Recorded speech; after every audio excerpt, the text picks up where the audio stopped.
Okay, I just needed to do a emergency broadcast. I had to get on and talk about this immediately because I don't know. This feels like the distillation of the message. This is what I woke up thinking about. I was at. I've discovered this amazing new bar on Greenwich Ave. So amazing I couldn't even get in last night. Shit. Um.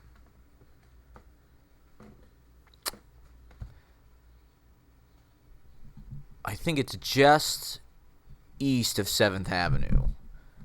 It's called Fiddlesticks. And I've been walking by it all summer, and it's always packed. Well, I mean, traditionally the patio, it's one of those patios that it's just like there's so many people that suddenly you're just like walking through a crowd of people, and I'm just like, and it's of course it's finance bros and just the kind of wasp herd that fucks this whole yucks our yum, fucks this whole neighborhood up. I was talking to my friend Eli about that the other day. Shout out to Eli. They just want to yuck our yum. I'll get into that. So that's what Fiddlesticks Pub is all about. It's packed. Packed. It's always busy. I'm like, what the fuck is this place? So out of curiosity, I just figured it was I don't know, just some awful Irish pub, nondescript. Uh and I don't know what prompted me to actually go in on Thursday. I kind of did the same thing the last two nights. Thursday and Friday, I basically did the exact same thing. Started out in the East Village, went to Niagara, was on the dance floor at Niagara, then made my way. And so Thursday, I ended up at this fiddle, and I just thought, what the hell? Let's see what this is about. It's like it's just off the chain, you know. Considering Greenwich Avenue, there's really nothing. There's Johnny's Bar, of course, which is one of my favorites. I've talked about that on the show. Every single Hinge date I've been on has been at Johnny's Bar, basically. It's kind of like Moe's Tavern. It's just, and then there's like restaurants that close, you know, at 10 p.m. or whatever, but like nice, fancy ass, yuppie restaurants. And then nothing else. I mean, there's further down, there like by 8th Street and shit. Greenwich Ave kind of turns into 8th Street. There's some restaurants and shit, but this Fiddlesticks place is really it. So I go in, and it's packed with people, but the inside, I have to say, is just like enchanting. Considering it's in the West Village, and like I didn't know how long this place had been there when I went in. I didn't know anything about it. I just went in. I felt like I was going into like the Keebler Elf fucking like treehouse workshop. It just had a magic. The room is absolutely magic. It's like it's huge, first of all, which for the West Village, you're not in really big space. I mean, the ceiling is low. It's almost like a Fat Cat or something, where it's like it's a big space, but it's just kind of like horizontally wide. The ceiling, it feels like very compressed still, and it's kind of convoluted. The bar kind of sweeps, and then there's like a room over here, and it just, you have some sense in there. You're just like, it's like windy or something. You're like, God, how far does it go on? Like, you can kind of see back in the other room, but it reminded me a lot of 13th Step on 2nd Avenue. It's very similar culture, very similar vibe, where it's just like packed full of people who are just like the worst people, you know, the last people you'd expect to be there. Or like Jane Hotel. It kind of reminded me of Jane Hotel when I went in there. Just like this unbelievable interior. Like, Jane Hotel is more like Gossip Girly. Fiddlesticks, I literally felt like I was in one of these books I've been reading. I felt like I was in one of these fucking Greenwich Village, you know, Maxwell Bodenheim fucking magical druid places where fucking David the No... It just like...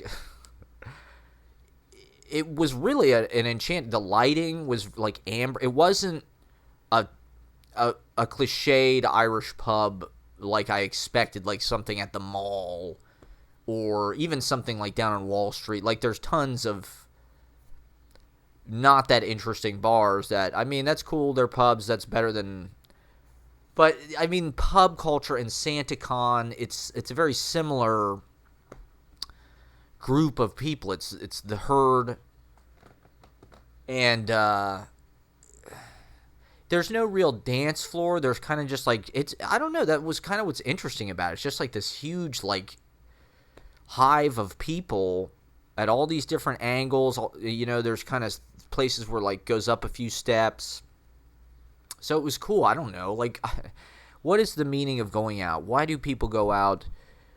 I think to some degree just to like look at each other. You know, after a year of being inside and now going back to bars and seeing it really just be the same as it was, where everybody goes out and they're all kind of in their respective little groups and they don't really want to intermingle that much. These guys are constantly like making these kind of like snide alpha remarks. Like I had at me, like last night I had two different people, really three, but it was two separate groups of people came up to me in this bar, Niagara, and they were like tech people, I would say, probably, if I had to guess. East Village is more tech, West Village is more finance bro.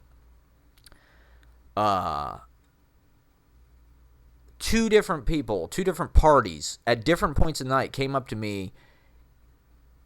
Hey, man, anybody ever tell you look like Skrillex? These one people wanted my fucking picture. They're like, this dude looks like Skrillex. Can we get a picture with you? And they always, like, act like they're super, like, all right, dude, you're cool, fist bump. Like, this is the only interactions I've had the last couple nights. I'm on the dance floor, and groups, and it happens every night. Even last week, every night I'm on the dance floor, some bro group will, like, look at me and be like, dude, you're cool. What's up, man? Like, everybody just kind of looks at me like I'm some kind of authentic weirdo or something. Like, last night when I was standing in line, this guy's like, you look like kind of a local or something. But the conversation, like, the angle of the conversation is, like, so cocky. Like, the guy's just coming at you. Like, it's super alpha, and it's like, dude, you look like Skrillex. Oh, you're cool, man. Bump it. And it's just like, it's an infestation. Truly, it's an infestation of like of just like horrible moneyed. I mean, the vibe that I got at this Fiddlesticks place was, it was a little bit more maybe Bridge and Tunnel. It felt like sort of a hybrid of like some kind of meatpacking place, like a club. Like last night there was a line to get in, and literally it was women. You know, women really, if they have to wait to get into a fucking place, like, I don't really get the appeal of it. I kind of do, because it also kind of reminded me, there's a bar on the Lower East Side, I think maybe on Rivington, it's like underground or something, and you go down there, and it's just like this it's like this wondrous cave. It's huge. And it's kind of built out like, I don't know, like a Tahiki, not Tahiki, but like it's got like this kind of like fake vegetation and columns and rocks and shit. And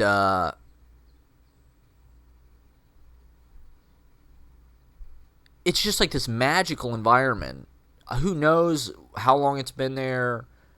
Okay, so this Fiddlesticks place has been there since 1997, I guess. Which is not that long, but, I mean, in the scheme of New York right now, that's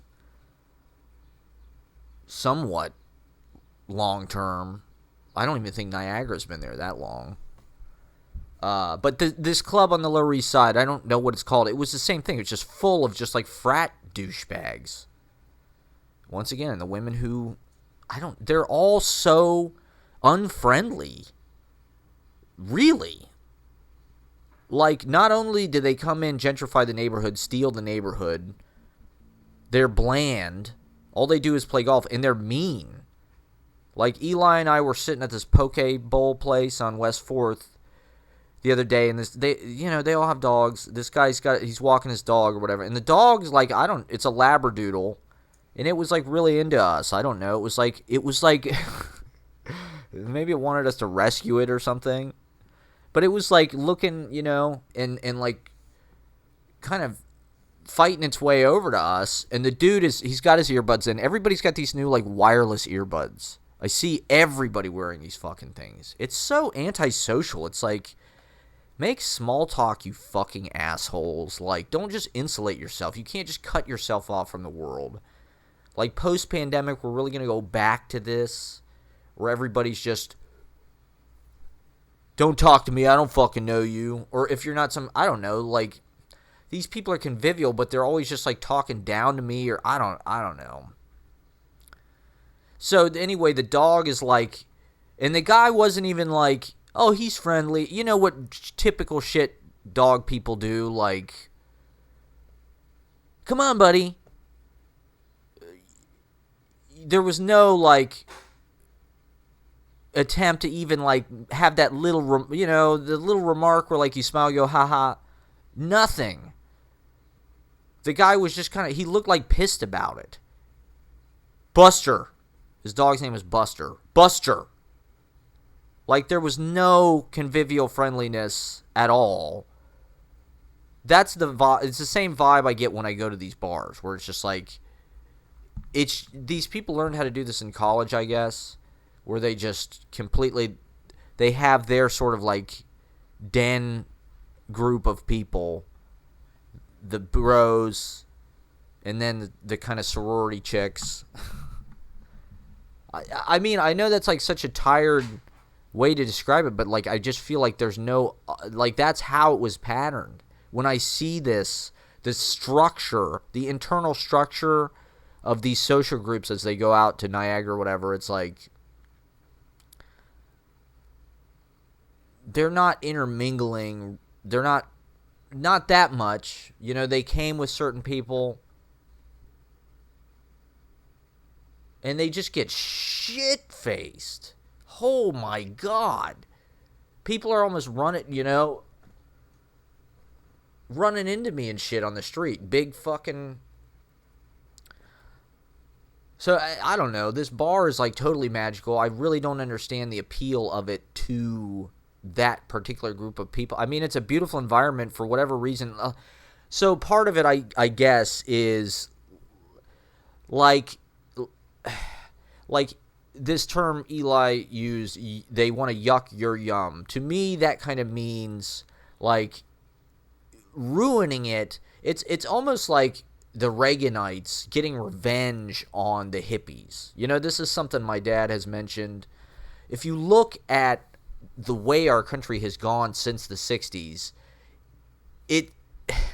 the right wing bent, and these people are the product of it. Venture capitalists, free market, they're all in finance, they're all traders or whatever. Who knows what the fuck? It's not a real job. They control all of the money, and they just use it to wealthify their fucking peer group. It's American psycho culture, but now it's like weirdly jockey. Like, there's no the thing about American Psycho is, like, it's blue bloods, they're wearing suits, it's all about, these people dress like shit.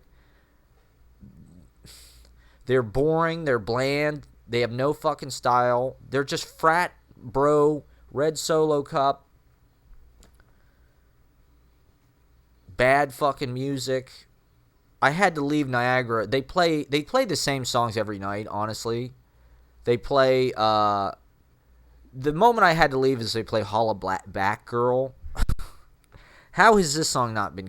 Doesn't she say something about Harlem Black Girl? Is that actually in the song, or is that just something... How has this song not been fucking canceled? But they're playing it at Niagara in the East Village. I'm just like, I gotta get out of here. This song just sucks.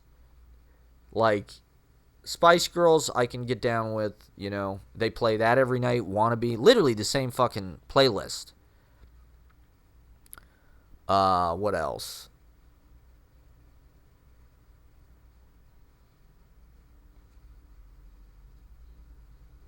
Fucking Stacy's Mom.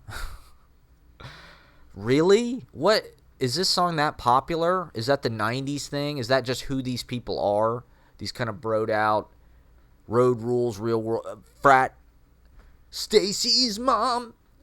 I find it particularly eerie because that's Fountains of Wayne, right? The guy that wrote that song died of COVID. He was like one of the first people that, I think, I'm pretty sure, one of the dudes from Fountains of Wayne died of coronavirus really early on, like around the time John Prine died. And that was like a wake-up call. Like, holy shit, the guy that wrote That Thing You Do fucking died of this. And so it's very weird to suddenly be in a bar in the East Village listening to Stacy's Mom. Body to body. The room just packed full of gross, diseased people breathing on each other. White swine. They steal everybody's resources. They just put it into the market so they have all the money. And they just play with it. There's no real risk. They're still going to have... So, the West Village, right? It's ironic because it's Pride Week, and there's no fucking gay people in... I mean, there is around, like, Stonewall and shit, but there was a thing in Tompkins Square Park early, but the cops shut down. There was a dance party. I was in Tompkins Square probably around 11, and there was, like, kind of a rainbow LCD kind of, like... this, you know, truck, loudspeakers, and like people dancing and shit, and the cops came and shut it down. It's like, it's fucking Pride weekend. It's Tompkins Square Park. Like, are you goddamn serious? Everybody in the East Village and the West Village is straight right now. Like, especially the West Village, right?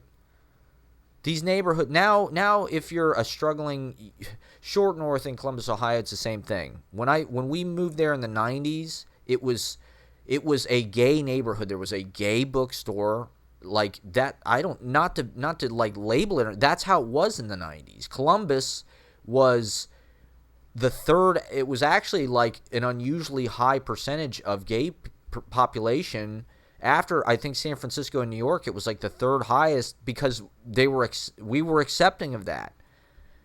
That was a whole different, you know, the world has kind of moved a lot from then. So, you know, there was that coffee place, you know, Short North had more of a bohemian kind of cutty, and definitely there were more gay people. The rainbow flag, it felt like it kind of meant something.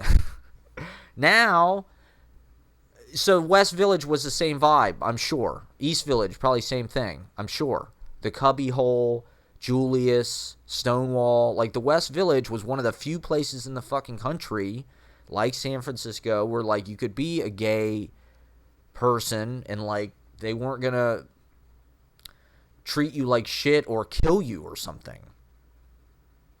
And so now you can't even afford, gay struggling artists can't even afford to live in these neighborhoods. They're not hanging out in the West Village. If they are, they're like tourists who are coming to like Stonewall.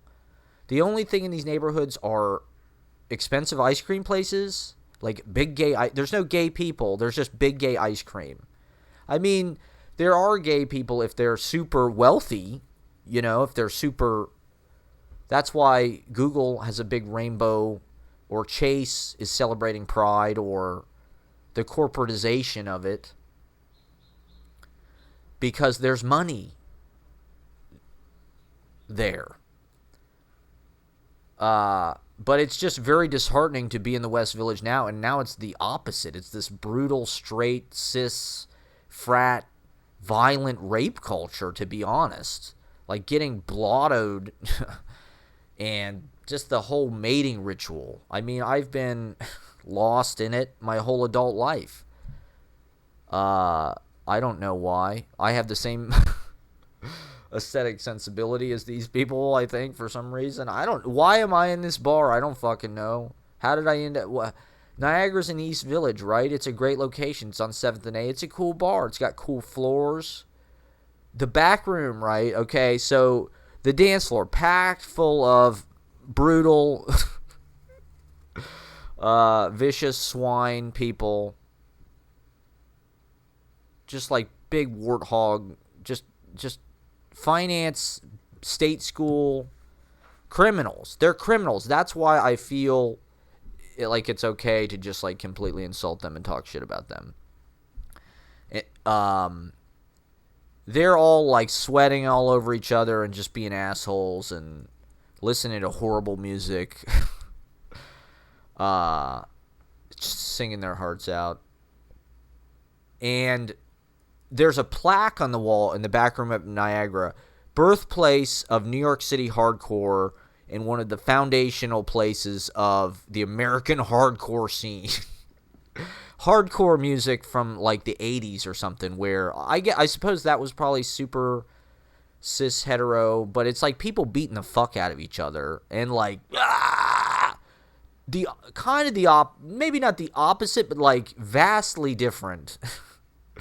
There's a big, it's just so ironic because there's just a big poster on the wall of like one of the shows there from like the 80s, and it's all these like people with mohawks and like these kind of guys just like hardcore. People getting fucking busted open and like G.G. Allen shit. Him taking, I mean, he lived in the East Village. Him taking a shit and throwing it at people. It's like he did that in the East Village. This place that has become so sanitized, and the cops are telling the Pride dance party, you have to cut it out at 10:30 on a Friday night on fucking Pride weekend. In the East Village in Tompkins Square Park. People are having a good time. Who's complaining? Who the fuck is complaining? The white people with money who stole the neighborhood, the tech, the bland fucking, the people who are yucking our yum, who are, it's revenge on the people who want to have fun and the people who are liberating our consciousness and the human beings, the real ones, by a bunch of fucking squares who are uptight about not having any fucking... That's why when I go out, they react to me and they're like, whoa, who the fuck is this guy? This guy looks like Skrillex.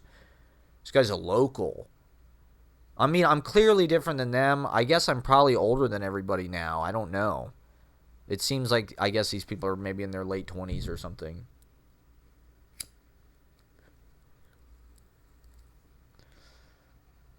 But... So, yeah, there's this fucking big picture of, like, one of the fucking hardcore shows. It's this, you know, it's a huge mosh pit and shit.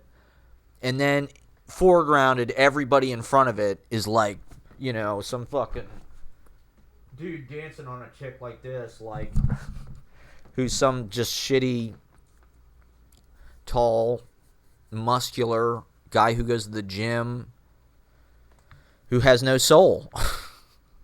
Essentially. I guess that's the kind of guy you want to marry. They're solid, maybe. They're gonna be able to support you.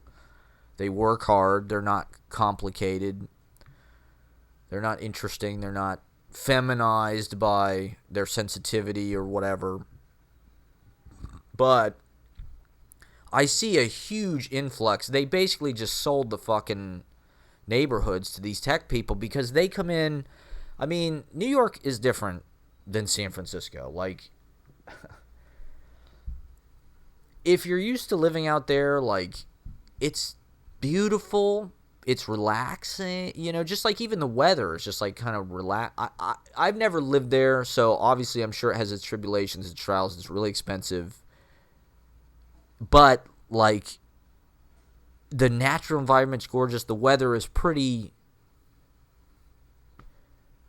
You have a car, probably. You're not... I mean, New York, it's grimy.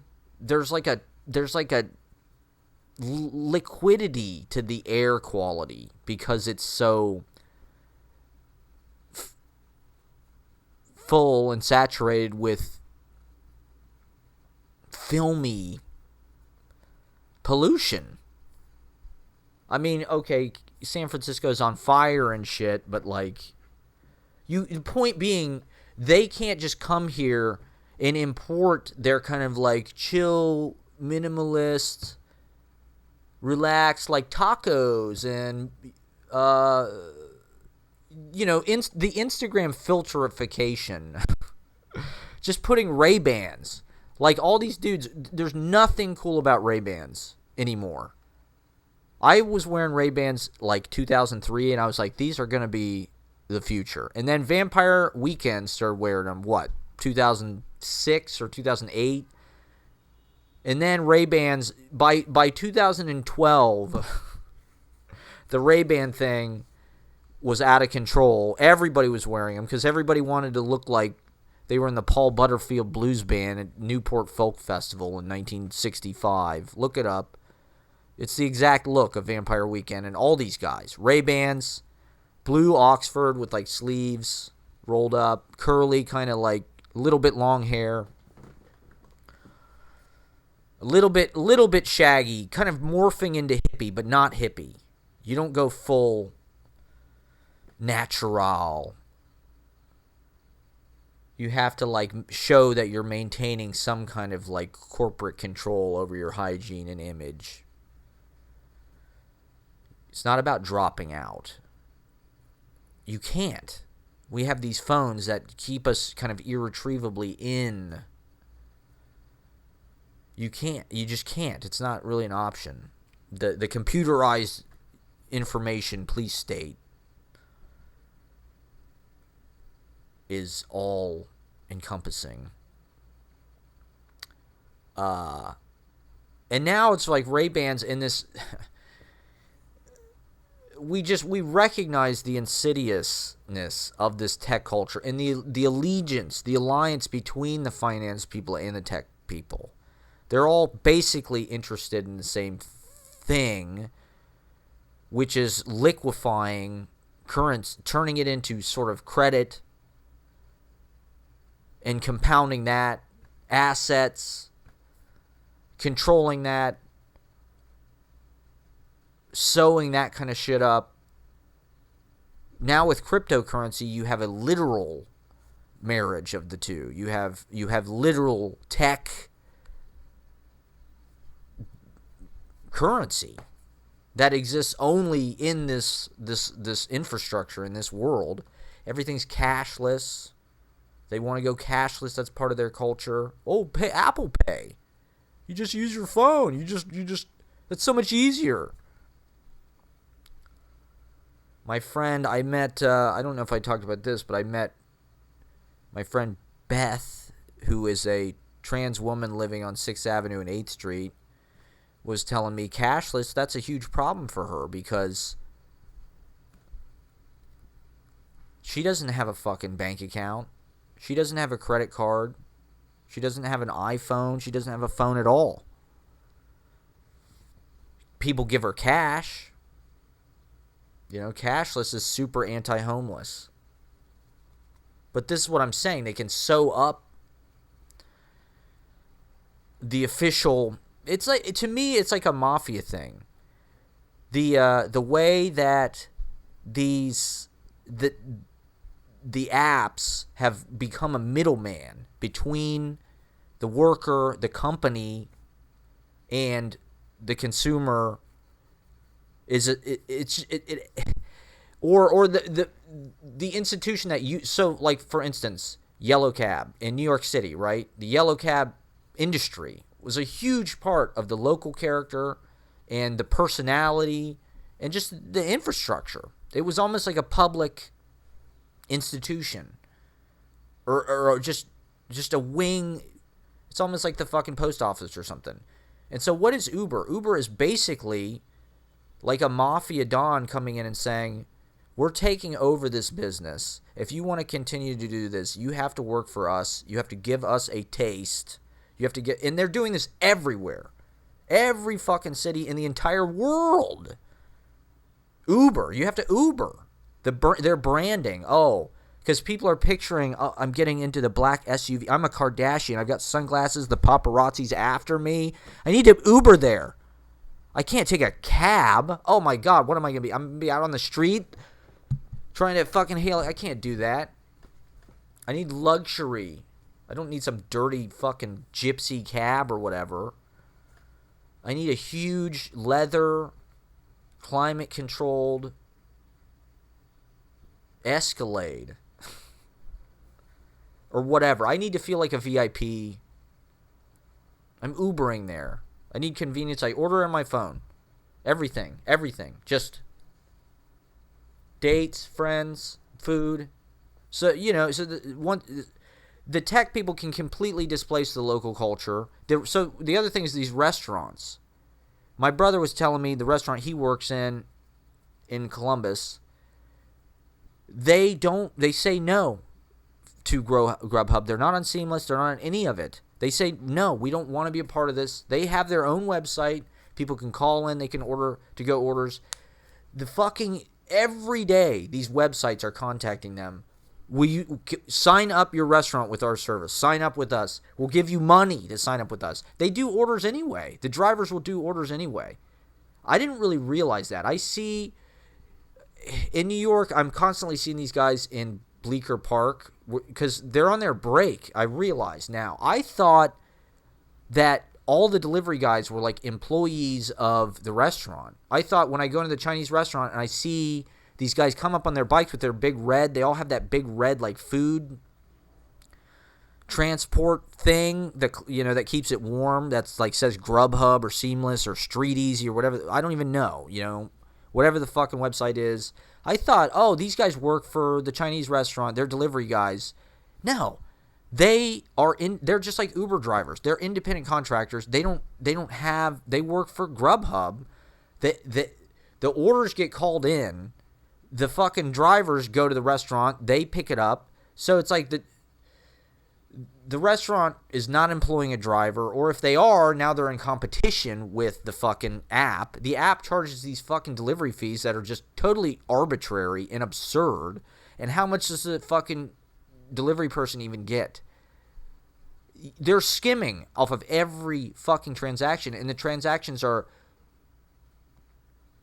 involuntary because it's just this homogenized, it's ease, it's convenience, that's all it is.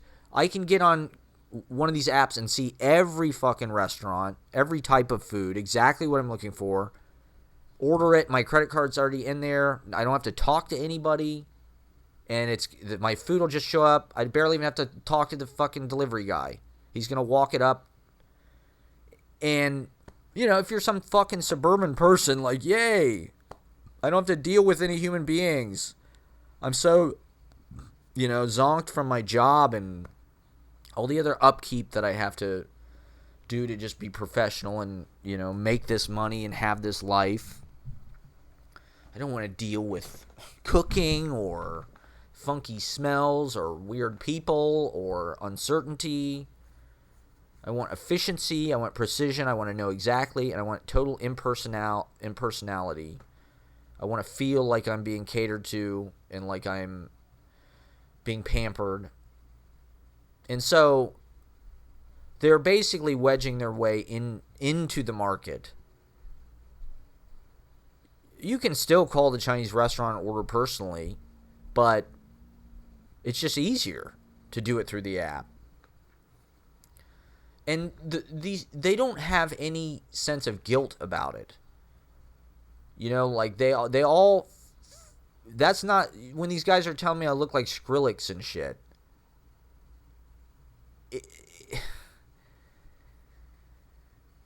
That's what's so disappointing to me about this. It's just like an endless thing. There's no texture to it.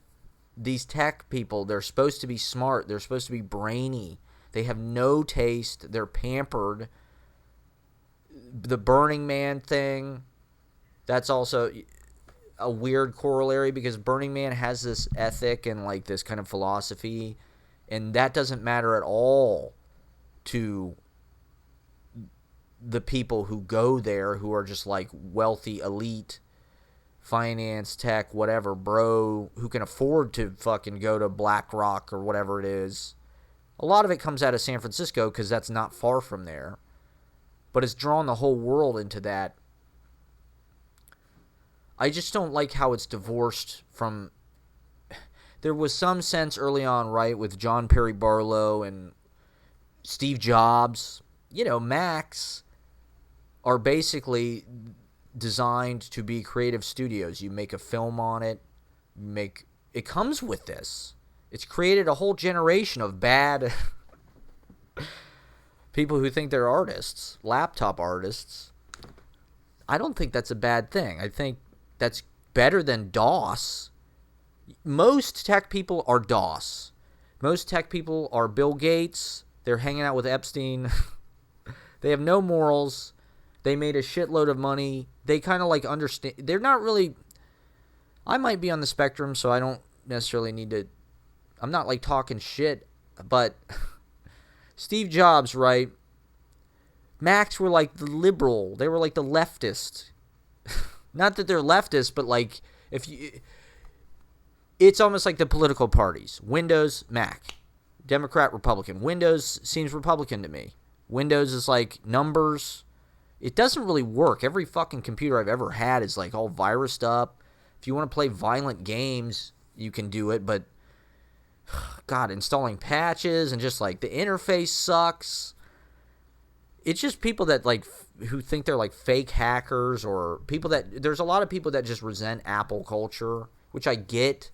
Because it is kind of cultish and kind of monolithic, and it's got its own hypocritical deficiencies and crimes against humanity. But the idea that they're inspiring people to be creative or use their imagination, it seemed that way. Make music, make films, write stuff. What else? On Mac, take pictures. They even incorporated like Warhol-ish type. The photo booth has got Warhol-ish filters and things, and the kind of like multicolored sameness of the product launch, like iMacs with like orange shell, blue shell, green shell. When those iMacs dropped in the 90s. After Steve Jobs came back, they had style and they had that kind of Warhol. Even though they were manufactured and repetitious, they had kind of and obviously the design, the appreciation for design. Like Windows is ugly. It looks like an H.R. Geiger. It looks like police state dystopian future, let's say. Even these people that build like their Alienware computers and shit with like the fucking like lit up thing. It's like, it's creepy. It looks like the Matrix or like Alienware. I mean, there you go. It fetishizes that kind of. It's also kind of like the difference between PlayStation and Nintendo. Nintendo is sort of ethical. Fucking Mario Paint and shit. Mario. He's a nice character. The whole thing. It's about multiplayer, playing with your friends. The Wii. Got to get up out of your chair and do it. It's physical. PlayStation is like, here's a new fucking Morrowind or Elder Scroll or whatever. It's 150 hours of gameplay. You're never going to see your friends again. Don't ever leave the house. Become a fucking mass shooter. Blow up everybody at your school. Pretty sure that was the message. So, when Steve Jobs... So, like, the design, right? Like, the way the phones look, the fucking laptops, like... It was... That's an art form. People should have more appreciation for that. Furniture... Things that are functional in our... this is something you see in museums. Every museum has got sort of a design... Because those are sculptural. A car is a sculpture. The way the iMac looked like a fucking sunflower. Like, think about what a fucking Windows computer looked like in the 90s. Beige. It looks like Dilbert. It looks like corporate office space. Now that's sort of morphed with the internet, or now there's apps and they just put an Instagram filter on it. WeWork. Oh, it's WeWork. It's not a cubicle. It's like you're flexible. Well, okay, so my friends were telling me they had jobs in the Bay Area, and when they moved to New York, they got a 15% pay cut for the same job because the market is different. The market, supposedly, according to what, I don't know. But to me, okay, you can't have it both ways. If the internet wants to be the market everywhere, like Amazon is everywhere, literally everywhere. Even Walmart's not literally everywhere. Amazon is in your pocket everywhere. Uber is everywhere. Whatever it is. Bandcamp, Spotify,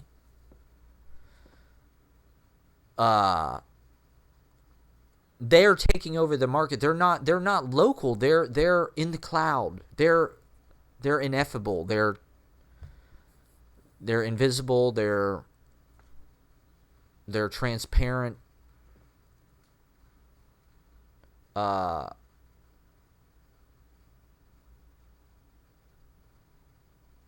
And they've subsumed our physical location with a virtual location that exists everywhere. So the market is not in New York. It's not in San Francisco. There's one market, and it's on the internet. And so she's doing the exact same fucking job. It's not doesn't matter to them. What the fuck? Like, it's just who knows where that figure comes from, that the market, but the market is, I guess it's based on cost of living probably and whatnot, real estate or whatever. They can pay you less here because it is somewhat cheaper. I suppose it's 15% cheaper here. To me, that's just business. That's just capitalist business cruelty. Which, like, there was some sense that, like, startups were, like, better work culture because, like, they have, like, a fucking pool table and, like, a kombucha machine and, like, whatever you want, you know, and arcade games. And they don't have cubicles. They just have a big open.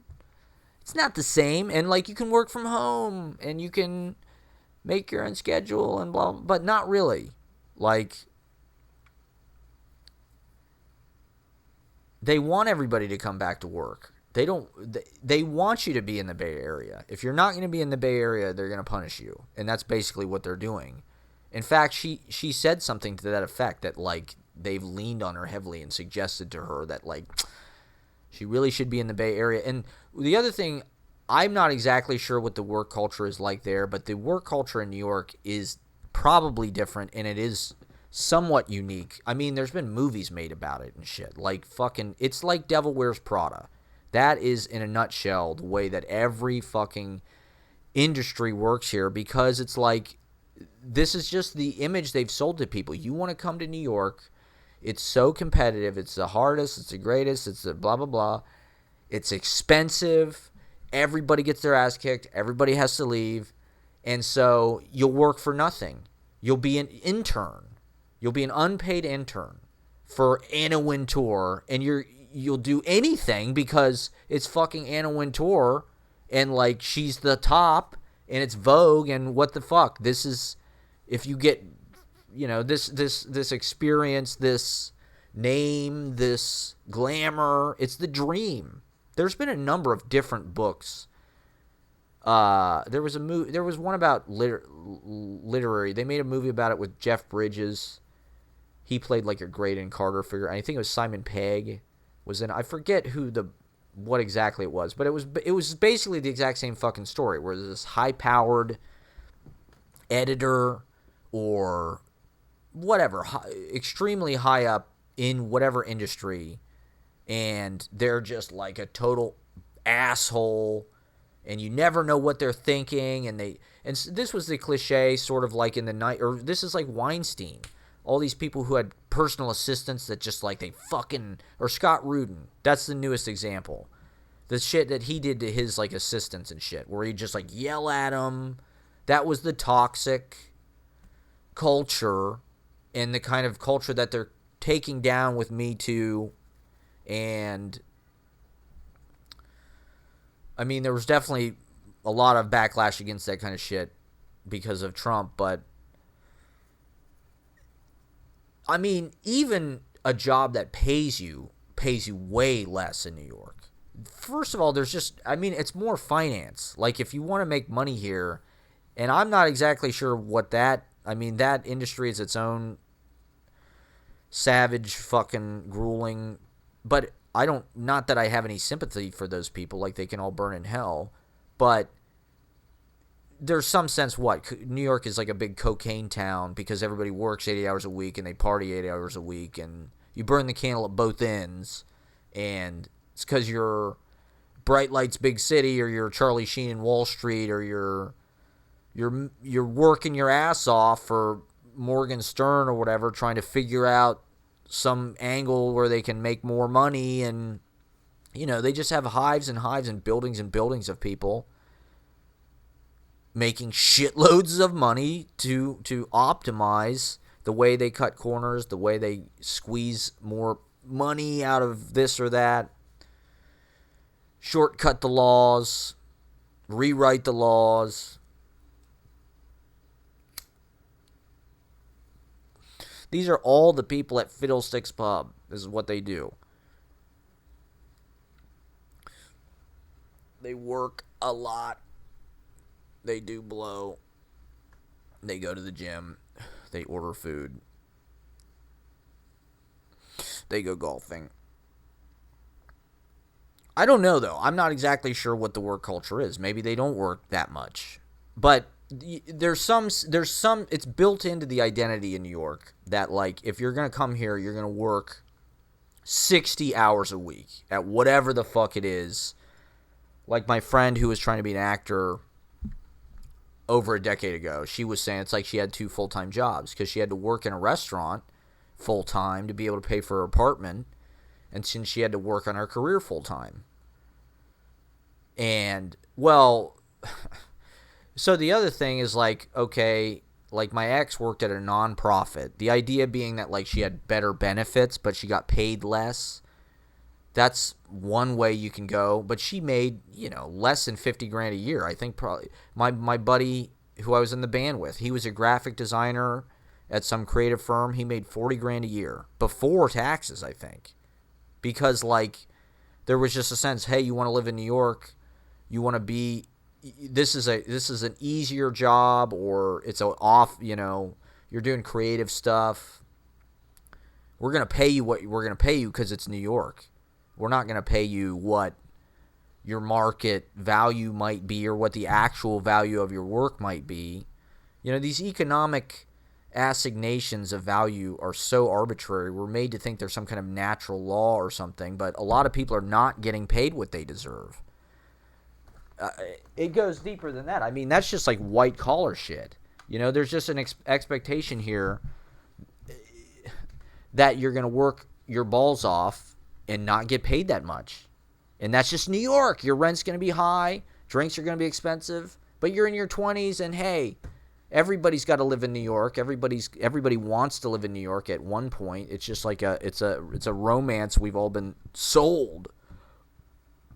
Everybody in the whole world in a certain way.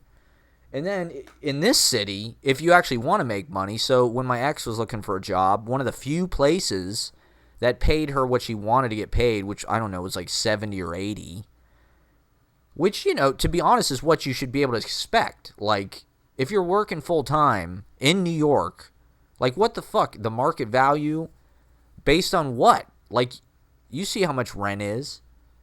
You need to make at least 6 figures, really, to even be able to afford an apartment for yourself. So the job that would pay her that much was this Palantir place. And I hear people talking about it from time to time. And they're like a military-industrial surveillance. They're basically, Blackwater to some degree, except they're like the tech Blackwater. They were sort of part of the team that helped hunt down bin Laden. And just, they have a lot of government money. Post 9/11 sort of like security. So, I mean, I guess there are other, like, I know Spotify has probably got I know they do have an office here like Vimeo or like Genius, or, you see other shit too. It's not, but I imagine those people import a lot of their workers because a lot of people want to work in New York. There's probably a bunch of people in fucking Sweden or whatever who work for Spotify who are like, oh yeah, I want to live in New York. Transfer me there. Like, so it's not, point being, I guess, I feel in the East Village and other places, Williamsburg maybe especially, you feel like this superimposition of like, and around here, with Google headquarters and all of the bullshit around here, you feel like this superimposition of like Bay Area, like chill wave, like it's almost like surf culture or something. Like I said, tacos, food trucks, all of that shit. Like I said, it's just like an Instagram filter. Ray-Bans, palm trees, those neon signs, baby, neon signs, like pink neon that says baby in like cursive. All of that shit. They're bringing in, like that place that replaced Sidewalk Cafe. Sidewalk Cafe was like the freak folk.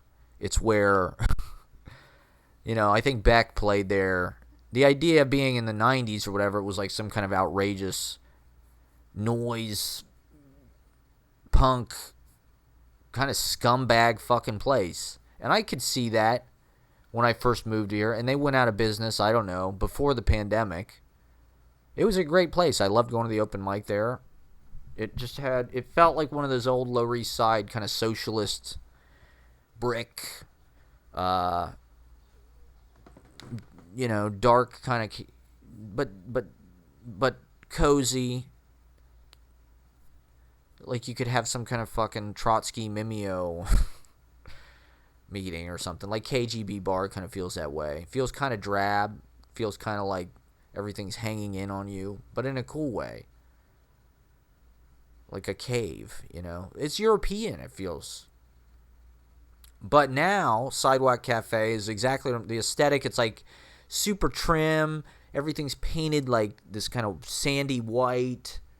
It's got, like I said, this kind of gassy, I forget what it's called. Like babies or something. Maybe I should look it up. But all these fucking places that are moving in. Because that's just like what these people are comfortable with. It's like New York is not the Bay Area. There's no fucking, like, Blue Angels. There's no Redwoods. There's some nice shit upstate. But, like, in the city, there's no equivalent to, like, Twin Peaks or even really, like, a Coit. There's no elevation changes like that. Something like Coit Tower or even the Bay itself, Golden Gate Park. There's not, like, Central Park, obviously beautiful. Prospect Park, obviously beautiful. But New York is a completely artificial environment. It is sort of the ultimate, it was the first. It was sort of the progenitor, like, megalopolis that just, like, kind of swallowed you up. Just, like, massive tenements and sweatshops and just endless. Now there's a lot of cities that are way bigger, but San Francisco, the natural environment and the relaxed, and the palette is different. It looks more like Instagram. It's like that softer blue, that kind of yellowy light, like sitting in Mission Dolores Park or whatever. It's like the cliche, like Instagram, like, let me move the camera. Like New York, it ain't this, but you feel it pulling that way. Like, yeah, let's make it this amusement park for tech people and for rich people and for tourists. Like, it really is about that's the bigger point I want to make, is these people don't even fucking pay taxes. So it's like, what are they selling? They're doing this what? So we can have a service economy of locals who are actually locals who live way the fuck out on the subway somewhere, who service like the pied-à-terre people and the tourist economy, the Airbnb. Like, they give tax breaks to bring these companies in. Theoretically, they're going to create jobs, which they don't do. So they import people. They import white people with degrees, or just people with degrees in general, because it's not all white people. Like the tech thing,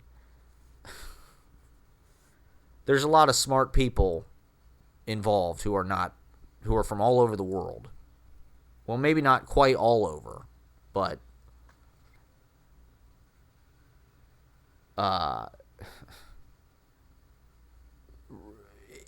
if there's representation, but it's just representation of a bunch of different, like, aristocratic overlords who are apathetic and have way more than the rest of us, that's not really representation. That's just optics. That's kind of empty. Like, representation means more people get represented. Like, we have more in common with people that might look different than us sometimes. You know, like if you're some ultra wealthy goddamn person and you're fucking people over to steal money to make yourself wealthy, it doesn't matter where the fuck you're from. Like, but yeah, let me move this camera real fast.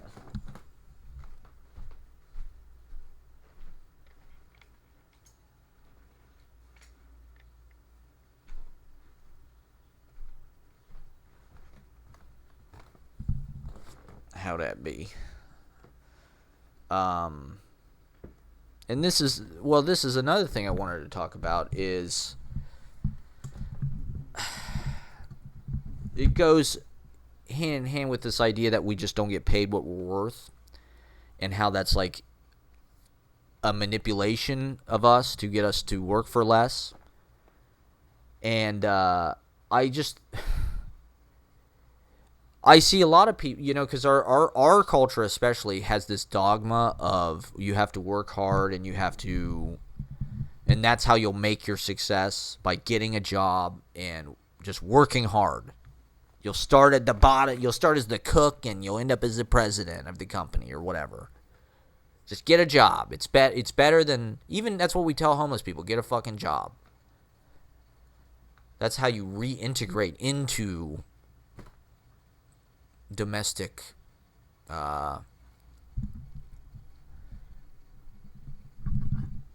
just domesticity, being domesticated like a goddamn pet. Housebroken.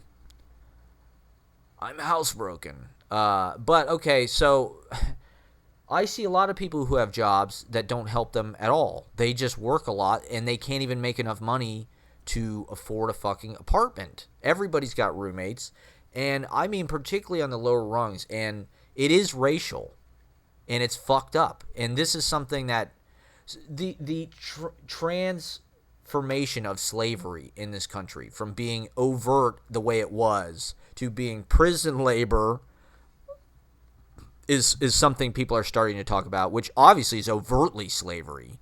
Like, we're going to put you in jail for some kind of minor offense, and we're going to force you to do hard labor or some kind of, you know, a lot of them are corporate jobs. Victoria's Secret had prisoners making the bras and shit. Like, that's capitalism. They want a labor pool that they can hugely underpay. And America has essentially become, I was watching country music TV yesterday, right? And they had a fucking commercial on it. It was like one of those commercials from like the 80s or 90s where it was like, for just 13 cents a day, you can feed these starving children. I mean, it wasn't, the kids weren't like those are exploitative, and the kids are like bony and shit and like starving. This wasn't that. It was like, but it was about American kids. It was literally like, send for just $19 a month, you can make sure that this child doesn't go hungry. Hunger is a real problem in this country, and it was like the same pitch, except it was about America. I couldn't believe it, because it was a young black child with his mom, and she was like, the tone was a little different because it wasn't like this like horror porn of like, look at these fucking kids who are so skinny. Like, that definitely laid a left a big impression on people. This, like, the kids are healthy looking, really, and like they're wearing clothes and shit. But it's like they're making the same pitch essentially. Like, this kid is going hungry for just 69 cents a day. You can finance. It's like, that's America today. That's where we're at economically. People cannot afford to feed their children, even if they have jobs. So, point being, right, if I go into a Whole Foods, let's say, everybody that works there, not everybody, but a lot of the people, let's say, maybe even a majority of the people that work there are black. And a lot of the people who shop there, maybe even the majority of the people, are fucking white. They are white, gentrifying, yuppie piece of shit. And this is true basically of any retail shit or like actual jobs that are like shitty jobs that nobody wants to do, that you can't make shit. I'm not saying that the jobs are necessarily like, it's just they don't get paid anything. That's my ultimate point. Like, I see people hustling. You go into a McDonald's, a lot of the employees are black. You go into when we would do fucking these Victoria's Secret videos, or a lot of the people that work at these stores in the mall are black. Amazon drivers, postal workers, UPS people. A lot of the times, I saw a guy guys driving fucking delivery trucks, like delivering beer or pop, or this guy was delivering water. And it's like, good for you. That's like, point being, Amazon, right? They're famous for exploiting their workers. These people are doing the right thing. They're doing what they're supposed to do. They're getting jobs. They're working. In fact, they work harder than anybody in our whole fucking society. It's much harder to do what they do, to fucking work at a McDonald's or work in and I'm not saying that's everybody, but it's something I notice, and it's something that I definitely feel the need to talk about, because, like, it's racist as hell, and our society is so obsessed with optics and the racism of optics and representation, and it's like, this is all part of that. But first of all, I just think we're dealing with a misconception, right? A racial stereotype about the way a certain culture is, but also, like, anybody who's working full-time should be able to afford a goddamn apartment and to feed themselves, and even then some. Everybody. If you work, as far as I'm concerned, if you are willing to give 40 hours a week to anything, as far as like working at McDonald's, being a post worker, working for UPS, working for Whole Foods, even, definitely the grocery store, you should make 80 grand a year. Okay, is that going to cause inflation? Well, if it is, then fix the shit so it doesn't. Like, our economy is already fucking rigged. That's like the other big, the illusion. Like, these economist people, they're like, they act like it's natural law, like it's gravity or something, and it's physics. It has to behave this way. It's like there's so much artificial. Their idea is you have to get rid of all the artificial shit, and then it will function purely. This is Milton Friedman. And it's like, that is bullshit, because there are tons of artificial constraints on an economy, and they're all there to help rich people. Very few of them are. And any time there is anything to help poor people, it's vilified. It's like socialism or like rent-controlled apartments. My grandpa is a capitalist. I don't know if I agree. I'm a capitalist. The market value the market value is distorted because you have tax incentives for landlords to keep the shit empty. And so people park their money in these fucking buildings, and they give huge tax breaks to these companies to fucking move here, Google, Facebook, because, the city has to, the tech people have us all hostage, basically. We have to go through their interfaces. and we have to pay. What's the expression? Pay the piper, or is there an expression for this? We have to pay the whatever.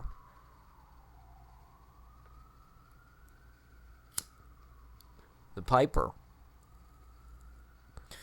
So they take over, social relations. Facebook, Google owns all of our personal email correspondence. If you're a YouTuber, you work for Google. If you're an influencer, if you're on Instagram and you're some super hot arty chick that's got 30,000 followers, you work for Mark Zuckerberg. Facebook stole everybody's content and took all of the money that they made from it. They don't really profit share with any video shit as far as I know. And then they manipulate our emotions and our self-esteem. They put us at odds with people that we love for no reason to make money, so they can make money. They articulate, identify, they mine our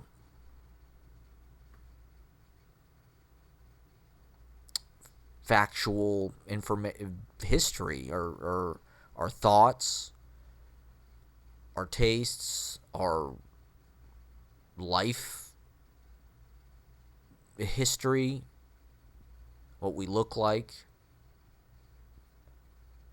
I was looking at this book the other day that was kind of interesting. It was all about how like Facebook, how it like reads, how like the bots or whatever read pictures and turn it into like metadata and like an explanation and sort of AI intelligence about. So like, if there was a picture of this right now, it would say something about one male sitting, because it would, plus, I don't know, maybe bookshelf or something. And it's like, it reduces things to like these kind of elemental, and who knows how far that will go, but they're already making like mechanical, automatic processes to read, like I said, to mine information, searchable terminology, searchable databases of every picture you fucking post, of every insinuation of a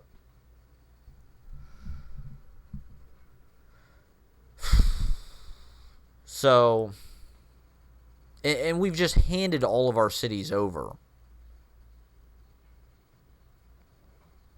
I think that in this country especially, they want to turn all value that's created into like stock, because that's like the anti-pool basically of our society. That's like where the chips are. Like everything else is bullshit. It's like whatever money you make, whatever, it's all been timetabled down to like they're going to pay you X amount because they need to make X amount and you're budgeted for this and the labor is this much of the budget, and we could cut labor value is flexible. Labor value is whatever you can get people to work for. That means if you can force people to work for free through slavery, you'll do that. But if they unionize and you have to pay them, a living wage and benefits, then you have to do that. But you can manipulate that based on how much solidarity there is between people. I was reading this thing about slavery, and it was talking about how they wouldn't let slaves form family unit because they didn't want them to have any sense of inner esteem or love, or because they wanted them to view themselves as property. And if they were allowed to form unit marriages, have children. So, anytime you'd have a kid or a relation, they just split those people up because they wanted to dehumanize into, and of course they can never totally do that. But I mean, obviously it's not the same, but I see basically the same thing in our society now with the ways that they try to separate us from each other, destroy our self-esteem, make us unable to connect, make us unable to reach out to each other, make us unable to... I mean, obviously it's hard for human beings to be emotionally vulnerable and honest as it is, but modern techniques of alienation, splitting people apart, right? That's the ultimate point. So they don't want solidarity. They don't want solidarity amongst the slaves because there might be an uprising. They don't want solidarity amongst the people because they don't want unions. They don't want, and so yucking our yum, and I don't love the term, but whatever. Taking the East Village, taking the West Village, especially the West Village logistically, and all of our major cities, whether it's Short North, whether it's North Beach, whether it's Venice Beach, whether it's, you name it, Montparnasse. These are infrastructurally good gathering places. The West Village is an optimal community. Like Jane Jacobs said, I mean, aesthetically sensitized people understood that way before everybody else. The cliche being gay people are the first wave of gentrifiers or whatever because they see the potential, they see the beauty in the place. Straight people are just herd. Now the herd wants to be in these places because they've just been deemed cool by fashionable sources, or, I mean, it's been degraded over time. In this thing in Eno's diary, anytime there's a lot of people doing something, it's probably not that interesting because a lot of people have already found out about it. That's how it kind of feels about the West Village and the East Village. It's like now the secret's out, so it's like the least interesting people want to live there. They have the most money, and so, but it's also, look at the powerful community and the powerful art. That's the reason why the West Village, or other than the fact that it's just an unbelievably beautiful place, but the artists that were made there, the list is like unbelievable. East Village, same thing.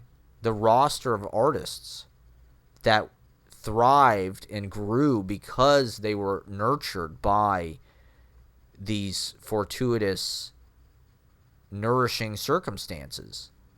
Like I'm saying, the infrastructure of this neighborhood, the way, just the natural beauty of it, the trees, the dimensions. I mean, the West Village is fucking gorgeous. Everybody thinks that who goes there. Everybody who goes there falls in love with it. It's European. I don't necessarily think these people who live there now are in love with it. I think they just took it because they're yucking our... I don't think they appreciate the beauty of it. I don't think any of those people in Fiddlesticks Pub is thinking, wow, this place is really fucking cool. I think they're just like brain dead. I don't know what the fuck is going on. I suppose I should try to make more of an effort to like talk to them. Maybe I should make a documentary about interviewing the financial jock class. Who are the gentrifiers? But if cool artist people and people who see different and queer people Oh my god, I saw the first ad that was like completely co-opting queer aesthetic for like a totally bland company yesterday. And on 8th Ave, there's like, I forget what the company's called, Lem or something, L&M, something like that, LEM. And it's like on the poster there's like kind of a butch, like, and then like kind of an arty Asian girl. It's just like a total cliche, and then like kind of a trans male, or like a guy that's kind of like feminine, like he's kind of wearing, he's kind of trans woman, and it's like an ad for some fucking like mainstream. I don't even know what it was. I guess I should have looked it up, but elevating that outsider. I guess that's just the natural movement of these things, but I was a little surprised. But so, even in the 90s, like when we met the woman who owned the bookshop in Paris, Berkeley Books of Paris, she was saying she lived on Bleecker Street in the 90s, and it was like, I mean, she had to move to Paris because she hated America so much. She was kind of an ostracized. She had lived in Berkeley. She was a lesbian who'd grown up in the 80s and 90s, and like that was when it was, I don't know. I it's not my place, but it was hard, I'm sure. And her, she hadn't even been back to America in like 10 years or something, like. But even in that short amount of time, point being, it's that neighborhood has gone from being like Short North in Columbus, where kind of like I said, where the gay bookstore is and the gay bar and kind of cutty, it just had a funk and a texture, and it was cool and edgy. And this, to me, what's shocking about it is just how fast that transition happened. Like, there was no in between where like our generation of fucking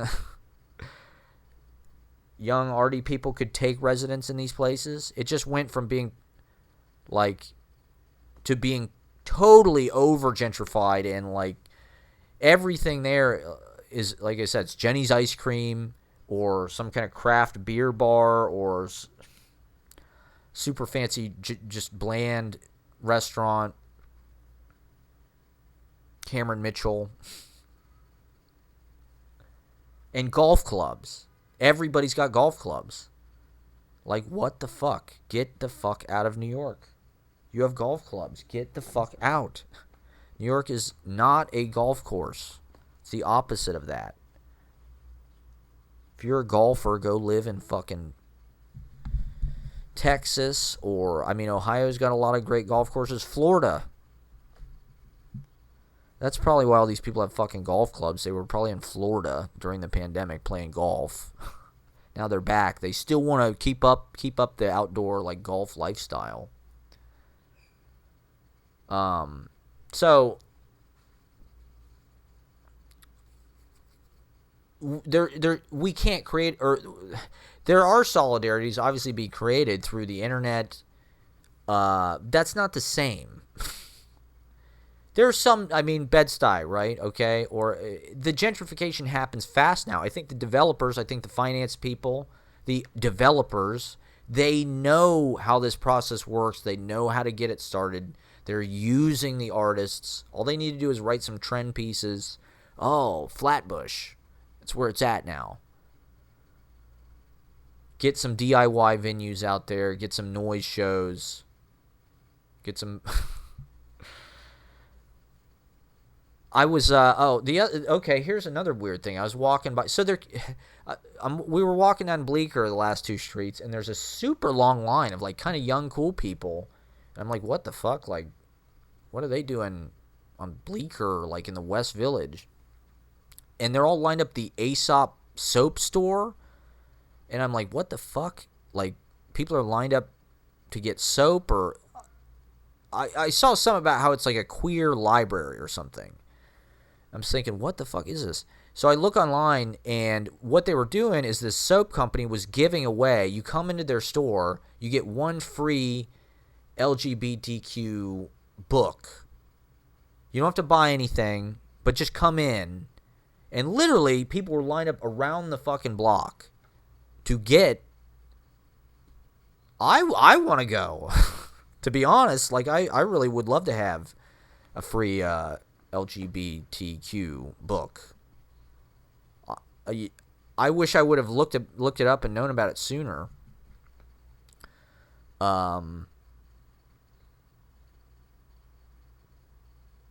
But I just think it's so. It's this. Everything is being owned by these brands, and they're just like it's Aesop soap. All these businesses are like gentrifier businesses. There's nothing interesting about them. I don't know what their fucking history is, but it's just so weird that the cycle goes all the way through. So now it's like, as sort of a brand ambassador, like brand washing campaign, they're giving away this thing that was very transgressive, maybe used to have like a more organic place in that very same neighborhood.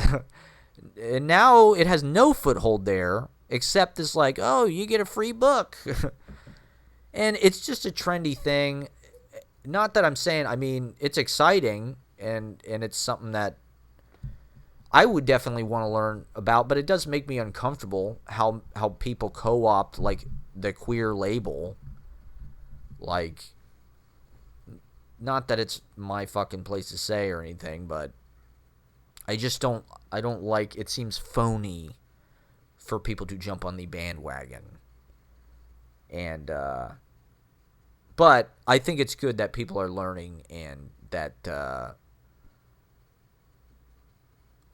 it's good that like that's becoming more of a mainstream part of like our culture and our character. Those kinds of things that maybe, like, on the one hand, it's good that gay people aren't so like persecuted and whatnot, that they have to have a neighborhood and whatnot. Like, there has been a lot of progress made, I would say. But I also think it's healthy to be like skeptical, especially when Chase fucking Bank is like trying to be rainbow. Like, okay, what the fuck is going on here? Like, there's no way their motives are. And so, I don't know, is it all just a part of real estate scheming?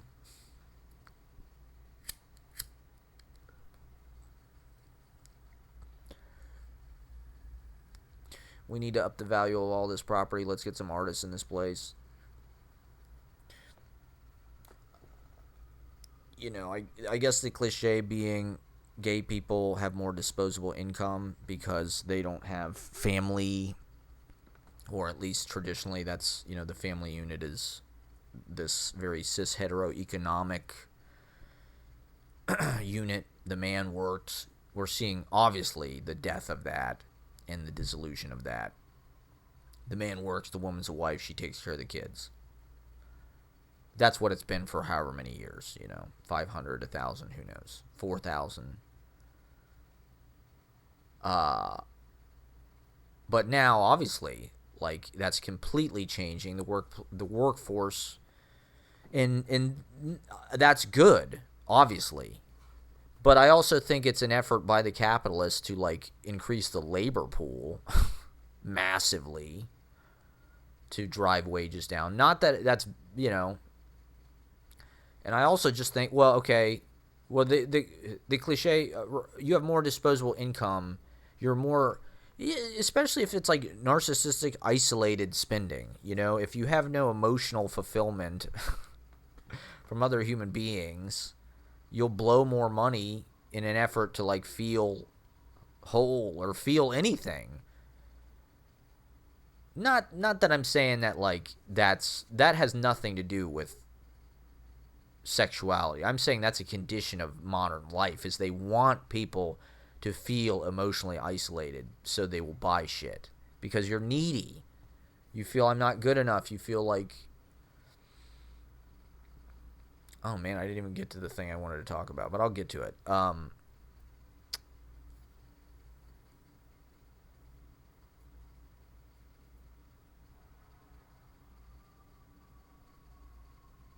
And I don't know.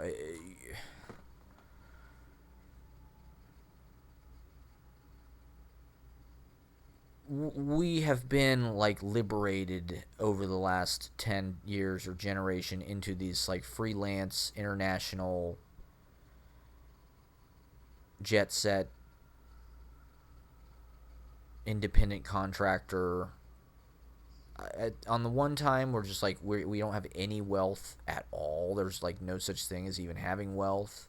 But on the other hand, like, I don't know, you can Airbnb and take vacations and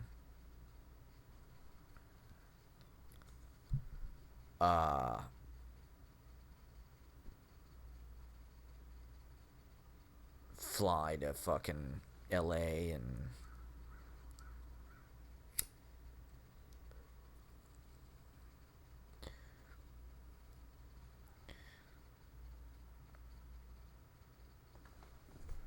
ain't that a fucking shame? Well, the thing that I wanted to start talking about was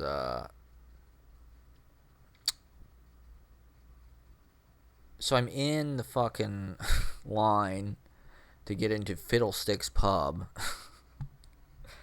Fiddlesticks.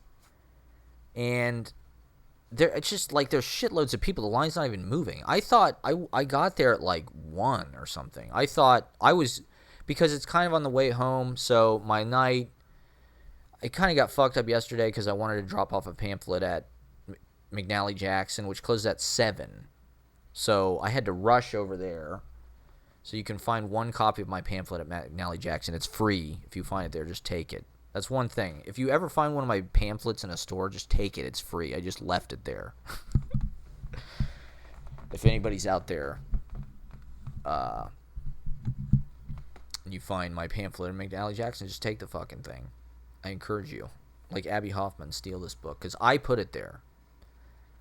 I don't get any money if they tell you it costs $7 or something. Which they might. So I kind of like start in East Village and I work my way back. And so Fiddlesticks, because I'd seen a line in front of that place a bunch of times. So I'm thinking, if I go there late, I'll be able to get in. But if I go there at 10:30 or something, I'll have to wait or, you know. So anyway, I got there at 1 and there was still a huge line to get in. I'm like, okay, cool. Well, it's Friday night. What the hell? Maybe I don't know. I don't really want to be in a bar that's like so packed they're not even letting anybody else in right now, especially with a bunch of disgusting human swine diseased finance people who have they're just gross, ugly, hideous people. I don't know why I live amongst them. This is literally like the well, other than meatpacking, but it's just an interesting room. That's why I wanted to go primarily. I just wanted to see the room again. And for me, it's about people watching. That's what I've been doing. Because I've been in fucking side for a year, I feel like it's okay to just go out in a bar and just like be with people. Just even being on a dance floor, like the other night when I had the edible and we were dancing, I really lost myself in like a group, like, and it was like, yes, it was amazing. And I want to be like a public artist. Like I had this idea yesterday. I didn't do it, but I thought, why don't I do like performance pieces that are literally just like I don't know. I had this phrase come into my mind, God is gay. I don't know why. Well, because it's pride, but also just because God is gay. And I thought, I'm on St. Mark's Place. My public performance will be, I'm going to stand right here. It will be like a live tweet. It'll be instant publishing. You know, on a tweet, what, I get 60 views, maybe 100 views. Here, I can just instantly publish. Even my pamphlet. How many people are going to see my pamphlet? And this I can affect an audience of people that's sort of unwitting. I can do it immediately. I just thought, I'll just stand here on St. Mark's Place and go, God is gay, as loud as I can. And that'll be like one of my pieces. It's literally 3 words. It's 1 second. And just come up with, well, you can really do it anytime you're inspired. I just think we need to break open the public sphere, and New York needs to be weird. New York needs to be funky, and I hate all these fucking boring, brutal people. And rather than feel like cowed by them, I'm old enough, I've been around them enough to know I'm more powerful than them, more interesting than them. I'm I'm a diamond in the rough.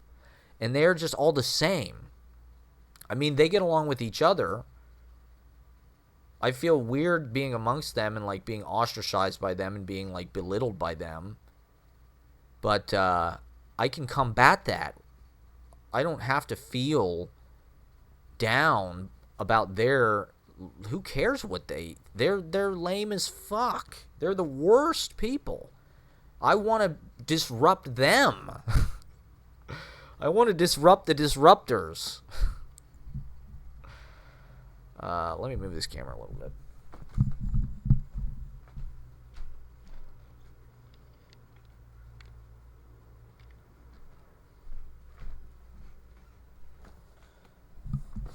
Now I don't have any books in my picture. Fuck. And I want to do it in person. That's punk. These people are awful. I want to assault them.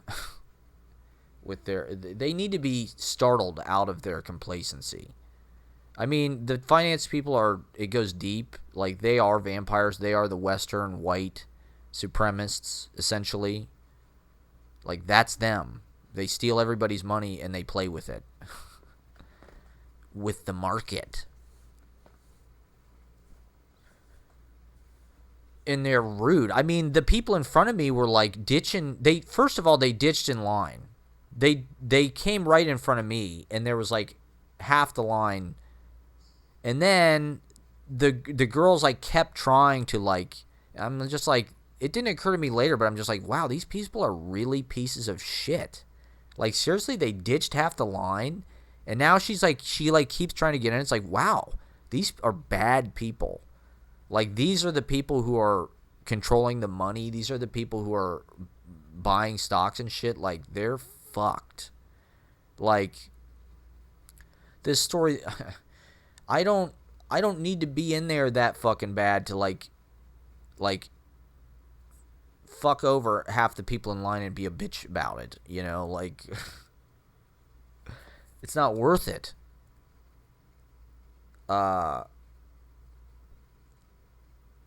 They're all like that. They're all line ditchers. Like fucking Trump. They're all just variations of Trump, you know?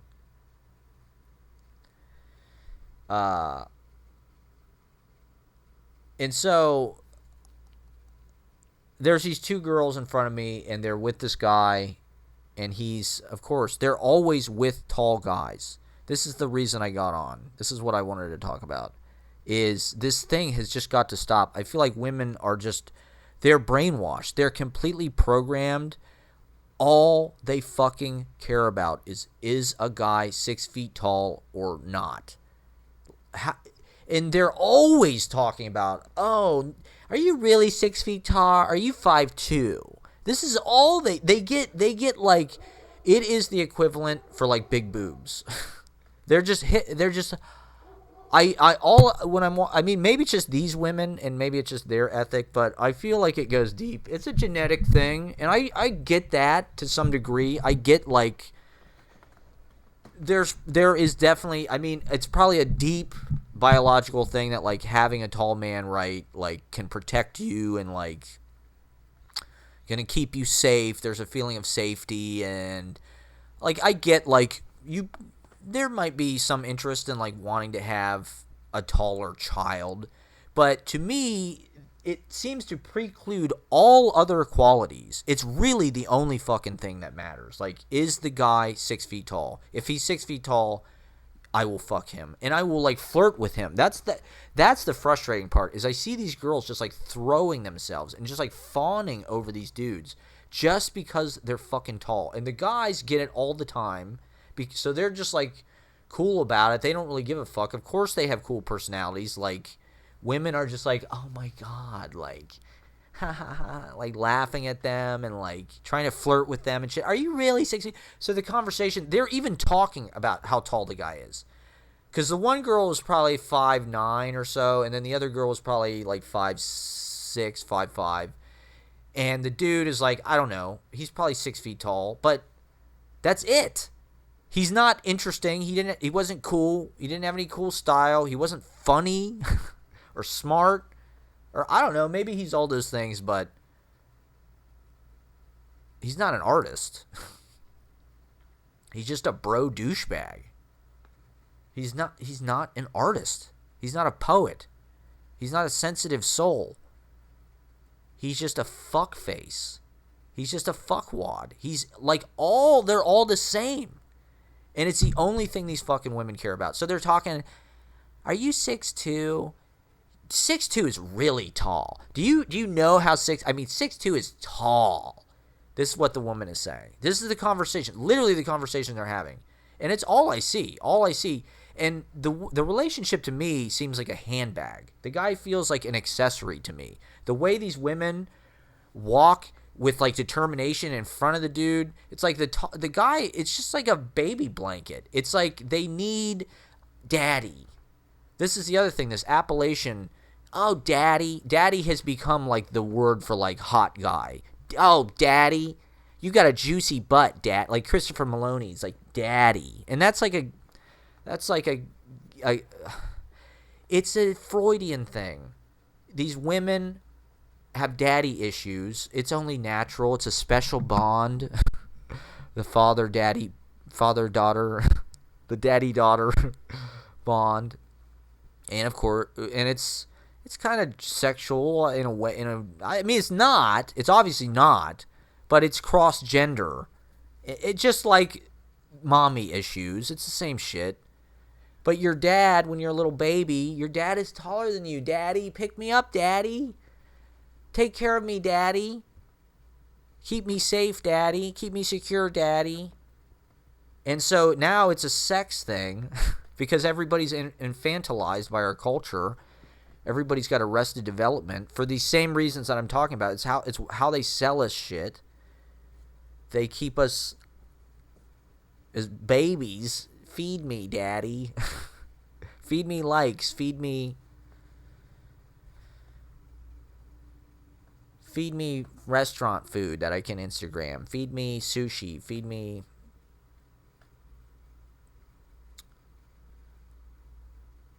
experience. And so these women want tall guys because it reminds them of their dad, because they're infantilized and they never grew up. We were raised by teenagers. The boomer narcissism goes so fucking deep that like they didn't allow us to. They were so self-centered. No one could grow up. They were not grown up, first of all. They were children of the greatest generation who were like the last true adults. They were so mature that just like murdered their whole they had stability. I don't know. They had stability. And then their kids, spoiled fucking rotten. All we ever hear about is boomer narrative bullshit. Gen X, totally overlooked. Millennials, ugh. Nothing but disdain. We're like toddlers. The word millennial sounds like toddler to me. You're a millennial. Ha ha ha. You have a pacifier. You're never going to have any wealth or economic stability whatsoever. You will not have a leg to stand on. You're going to be, I'm 36, and I live like a child. I eat dark chocolate, sunflower seed, Reese cups. I eat candy basically all day. I can't buy a house. I can't buy anything. I've there's no salaried secure long-term position for me. And to some degree, I just think the millennials don't want it. We don't want 40, that was more what it was about. We don't want 40-hour cubicle soulless hell.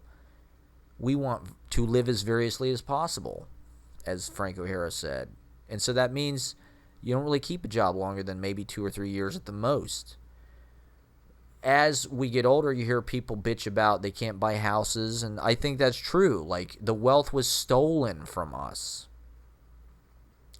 Working doesn't work out. There's no point in doing it. That's my point about work culture and these fast food jobs. These people should be making a living fucking and more.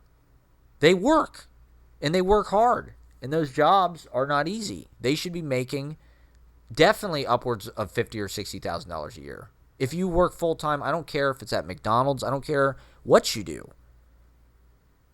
If you're a janitor, definitely you should be making $70,000 or $80,000 a year. These white collar people that don't do shit, that work from home and just like, their shit's cushy. Pay them $20,000. I don't think I've ever made more than $30,000 in 1 year in my entire life. In most years, I haven't made more than $15,000. Like,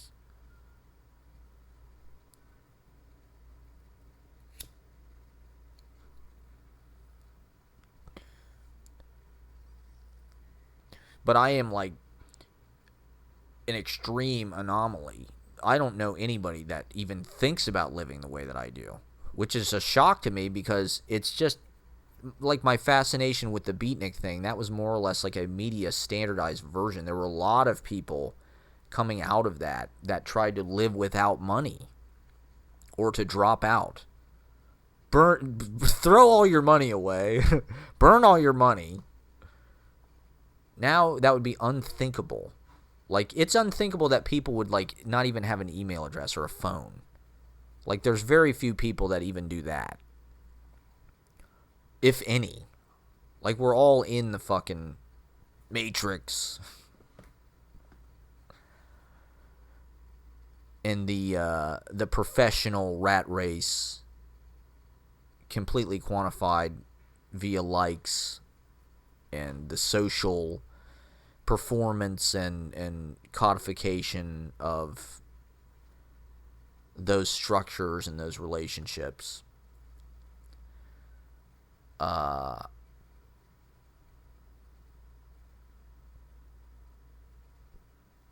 So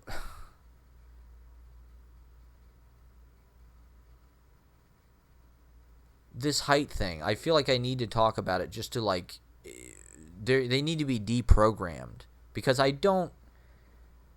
think to some degree it is maybe just like a biological, like they just can't help it. Like, guys see big boobs, they think mommy. Not to be gross about it, or that's kind of the Freudian broad strokes. Women see tall guy, they think daddy. Pick me up, daddy. And they want daddy. Well, it's just, it is like a kind of invisibility. And like they do kind of look at you with this, like they look at you with disdain. Like, ugh. That's what I don't like about it. It's like everything in our culture, right, is about body shaming and not punishing people for especially shit they can't control. Like, oh, fat, well, with women, right, it's fat, like, if you're a woman and you're skinny, it's like being tall for a guy.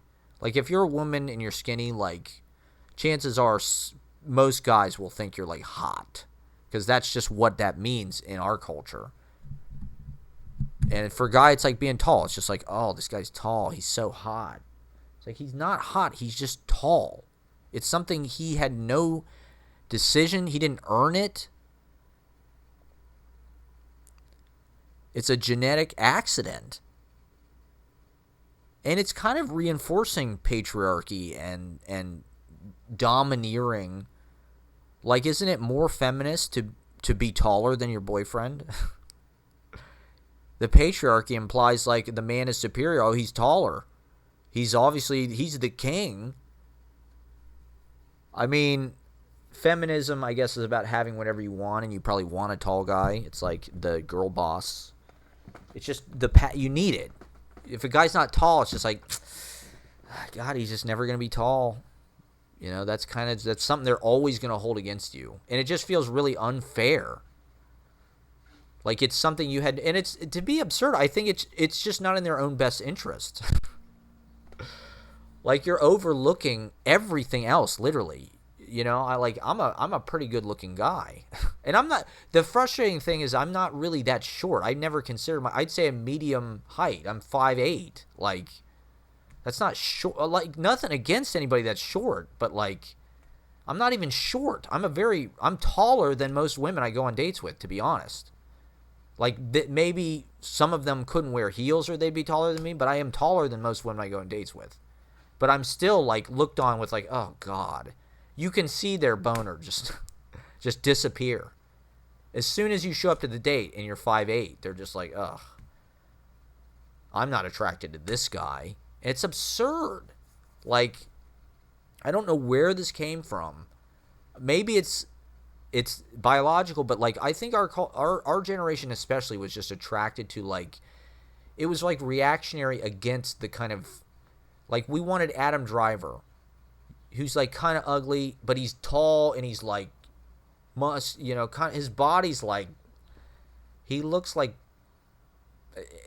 an action star from like the 20s or something. You know, he's not like ripped or anything. He's just kind of like I don't know. I guess that's manly, or he looks like a fucking Vienna sausage, or I don't know. Like one of those little cocktail weenies or something. But I don't know. The idea being he's not standard. He's not James Franco, who's just like a pretty boy, who's just a fuck boy. Like there's Adam Driver, there's something there. He's like there's substance. He builds furniture. He's weird. He reminds me of my brother's friends who, when they come over, hung out. I mean, this is all just a campaign to change the whole culture so women will date me. Because I just go out, like I said, I just feel like, oh my God, none of these girls will even like, I can't even talk to any of them because they're just going to be like, this guy's short. But I'm not even that short. I'm not short. Like 5'8" is not short. Like,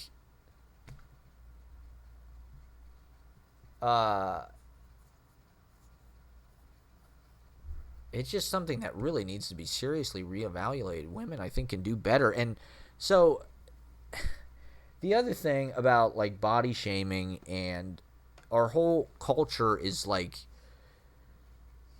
very aware that this needs to change and we need other body types, but like still we reward. I mean, look at Instagram. Like you still reward people who are conventionally pretty, and that means thin and with X, Y, or Z parts of their anatomy and symmetrical and all of that shit.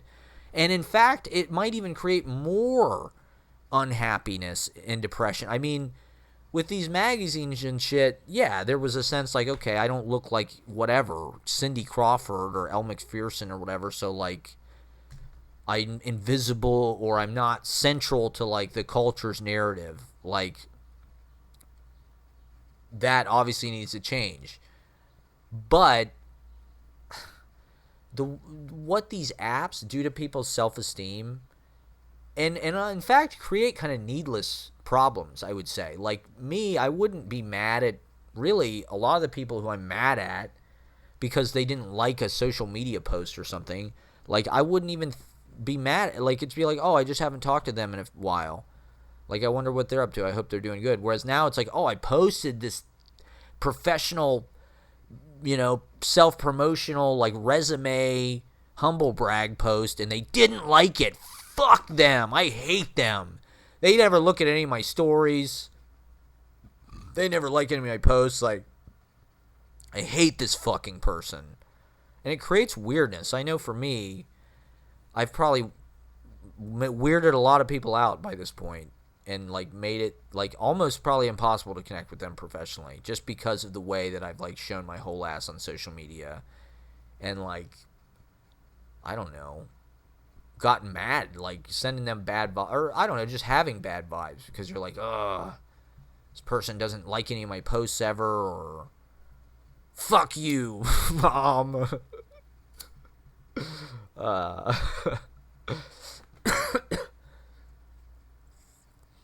well, also just like it completely rewards optics, but like primarily conventional, the same shit. Like if you look like a fucking Victoria's Secret angel, or like a conventionally attractive by our society standards woman, it's not going to be that hard for you to get 2,000 Instagram followers or more, maybe turn it into a job.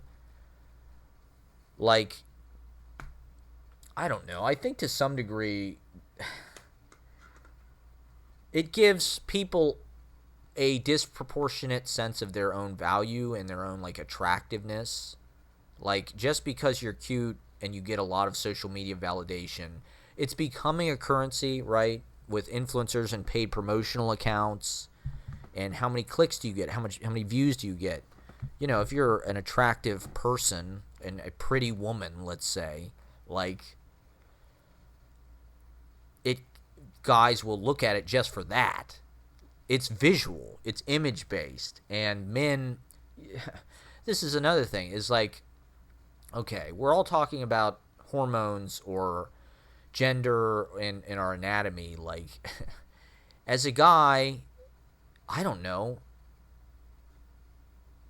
I'm horny, like, and you are like this weird male gaze, like.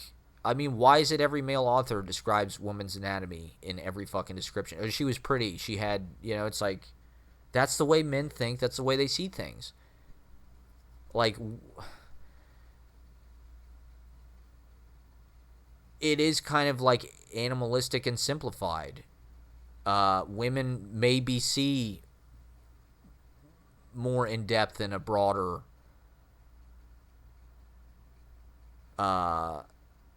realm of the picture. I think there is truth to the idea that you can be attracted to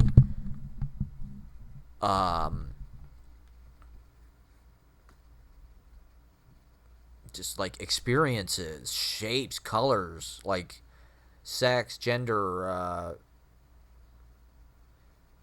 how you're feeling, your spirit, your conception of you know, in a kind of like morphine protean sense of yourself, like that can fluctuate wildly, and how you identify, I think, can fluctuate wildly, and I think it is good to acknowledge that and think about that, but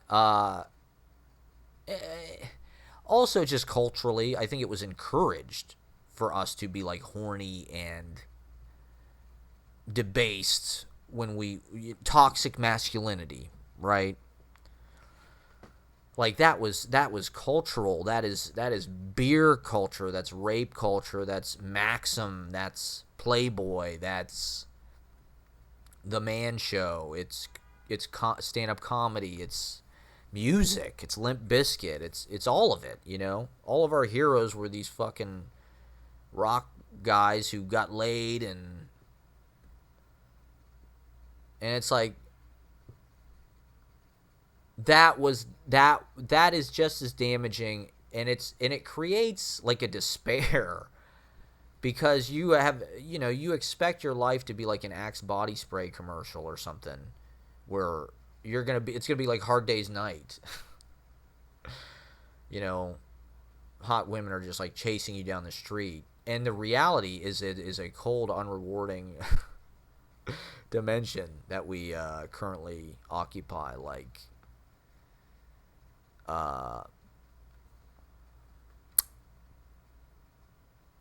you don't really, I mean, women, I don't really know how often your average woman takes a new sexual partner. I've never really, like, I mean, this is another aspect perhaps of toxic masculinity, is keeping scoring women. Oh, she's a 7, she's a 10. I've slept with this many chicks. Thinking about it in those ways. thinking about it as like some kind of achievement or like sense of your own importance, virility, experience, self-esteem, just like as a man. Like, can you attract women or not? Or how many women have you? It's just like this is something that culturally, I think, was. Mick Jagger slept with this many women. Gene Simmons slept with 5,000 women. How many, slept with this many women at a time? It's like, how much of that is just man testosterone having these genitals, having these chemicals? How much of it is something that is encouraged in us, the way they shape our narrative conception, why they shape it why do they encourage men to be predatory with their gaze? I mean, I think to some degree male gaze is predatory because, right, like hunter-gatherers, we are the hunters, we are out stalking deer. I mean, it's the oldest cliche in the world, and I talked about this last summer, but like the female in sort of nightclub regalia resembles to some degree like a deer in the woods, like the leg, the high heel. It's almost like the shape, the muscle. It's kind of similar. And what women are always described as being doe-eyed or fawn, just like it's a hunter thing is the point. Cupid's arrow. It's a bow and arrow. It's do women fall? I mean, men fall in love or not fall in love. I mean, maybe that's a security blanket thing, but like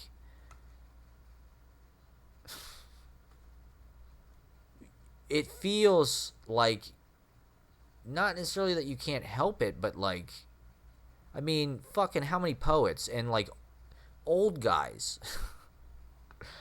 How many times have I read or heard some like 70-year-old guy reading some poem about some chick that he saw in the park that he thought was hot? It's like some horny. It's like, God damn, you're 70. This girl was probably 24 or something. Like, what's wrong with us? We're monsters. But it's also just like hormonally. So how do you cope with that? How do you be responsible? How do you?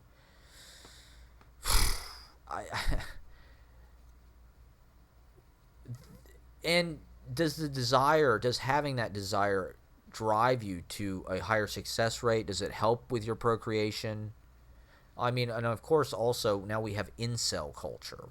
So I don't want to be an incel. I don't want to feel like somebody that's, like, yelling at women because, like, they don't, have sex with me.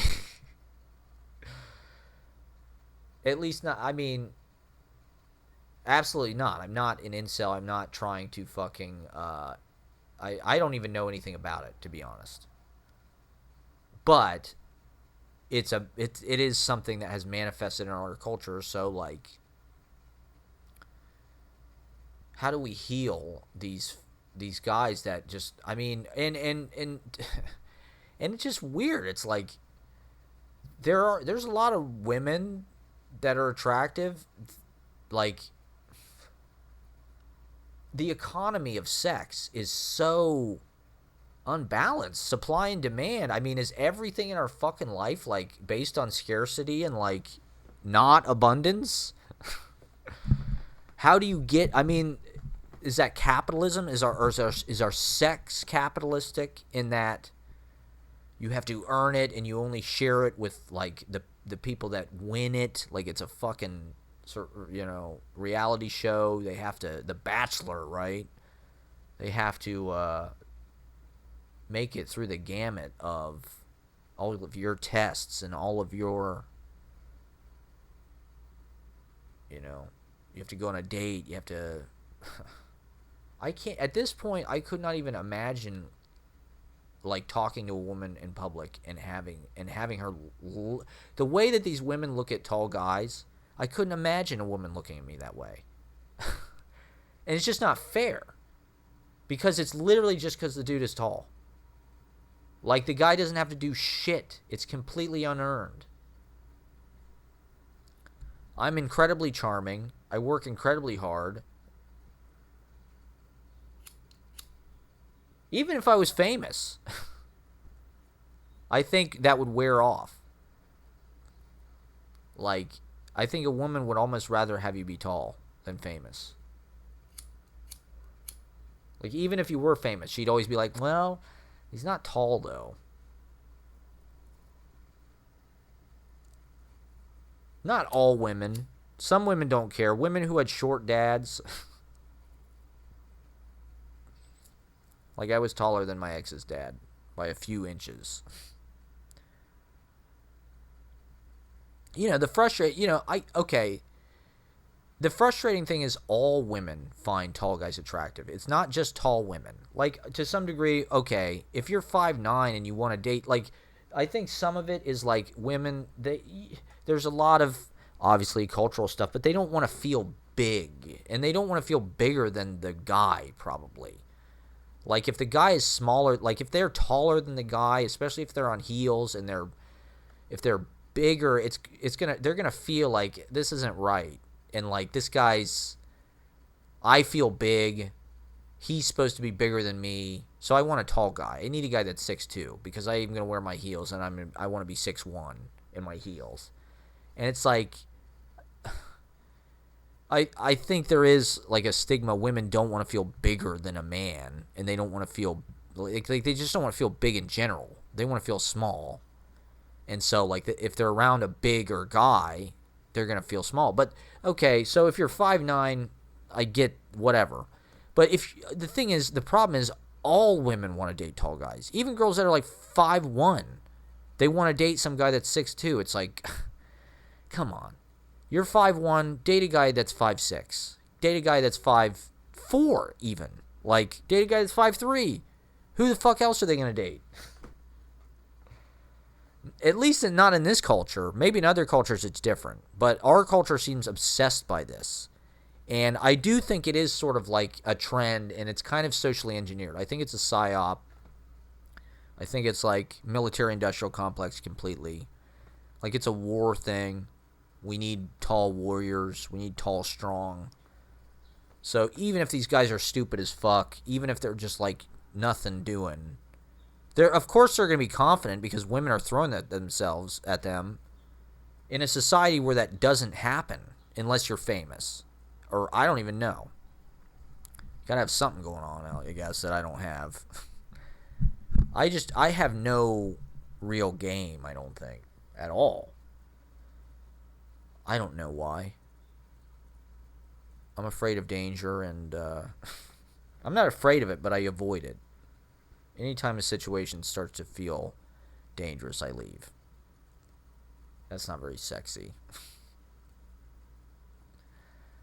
Like, all these fireworks were going off in Washington Square last night. And the women were all like, oh my god, fireworks. And I was like, I gotta get the fuck out of here. I don't want to be near something could catch on fire. And I want to wage a public campaign against this. I want to be very outspoken against this, because I think it's just got to stop. I think women need to be deprogrammed and de-brainwashed. Like, these guys, they're not any good, first of all. Like, they're all going to break your heart, which you probably like, because every other guy just pathetically throws himself at you because they're too short and you don't want them.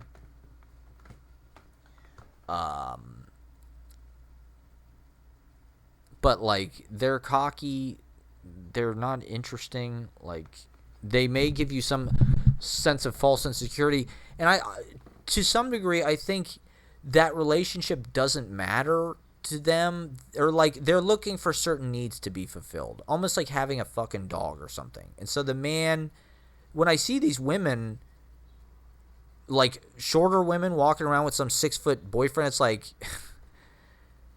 They know what they want. They are in charge. They're living their life. The guy is just like part of the picture. You know, you got to have X, Y, and Z, or else you're not competing with the other girls. You're not a success. You're not part of the social in group. You don't have what's in. You don't have seasonal. You got to have, oh God, I got to have, you know, a lot of girls have dogs. So many fucking people on Hinge have got dogs. And it's like, get a boyfriend. Get a hippie boyfriend. Or a DIY boyfriend. Make a zine. Like, dogs are cool and everything, but especially in the city, it's just like people feel lonely. That's why they get dogs. And it's like, don't bring a dog into that. Like, learn to fucking socialize with people. Open yourself up. I mean, obviously it's a different thing, and women do have to be on guard. They have to guard themselves in a way that I cannot really understand. And probably wanting to be with a tall guy there's like a safety element to that, or just like a sense of security. I think women in our society are so fucking scared. And partially they have to be, I think, but partially, like, come on. You're listening to fucking serial killer podcasts all day, every day. Like, why? Why do you want to be fucked by John Wayne Gacy or Ted Bundy? Why do you want to be fucked by Ted Bundy? Why are you obsessed with this? God damn it. Let me turn this.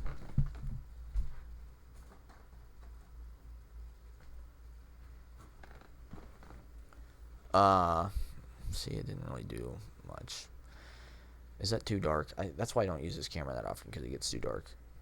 I'm going to keep going. This is just too juicy. This is too spicy to stop. Hold on. Let me turn this overhead light on real fast.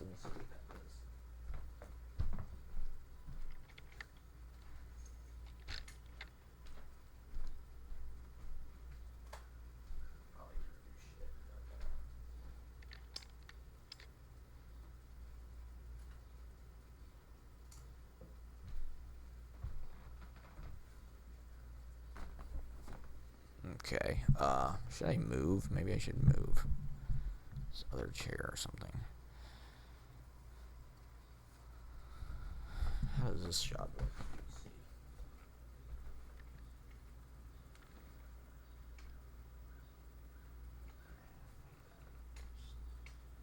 Stay where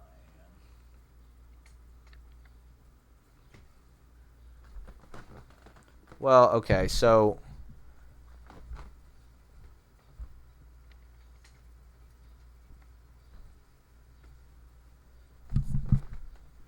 I just feel like they're constantly afraid of men, and men are weird, and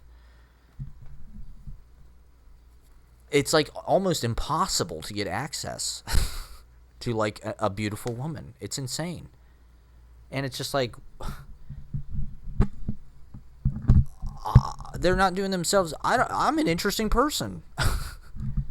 I can't even get one of my friends who's a girl to like hang out with me because they think it's like, I don't know. I don't know what the fuck they think is going to happen. I don't think they obviously don't think I'm going to kill them or something, but like,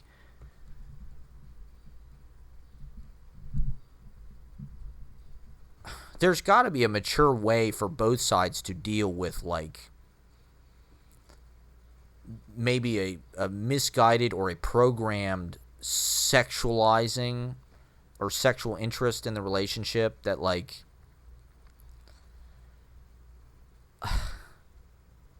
I mean, obviously it's so over prioritized in our society. Like, if you look the way that a woman is supposed to look via Madison Avenue culture, if you look like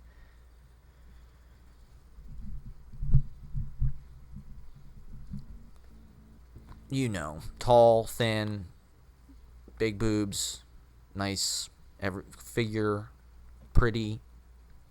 If you look this way, like, everything is targeted at you. Everything is sold using that. And so, like, there probably is, like, just a weird, especially now, a weird amount of, like, deferral or attention, or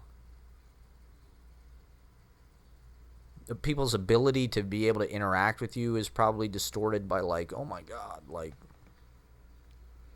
this girl's hot, what am I going to say? Or they're nervous, or they think they have to prove themselves or something. And so, like, that creates, like, obviously just layers and layers of experience and defense mechanisms and whatnot that I don't understand, or it's almost like being a celebrity or something. The amount of just, like, people looking at you, people starting conversations with you.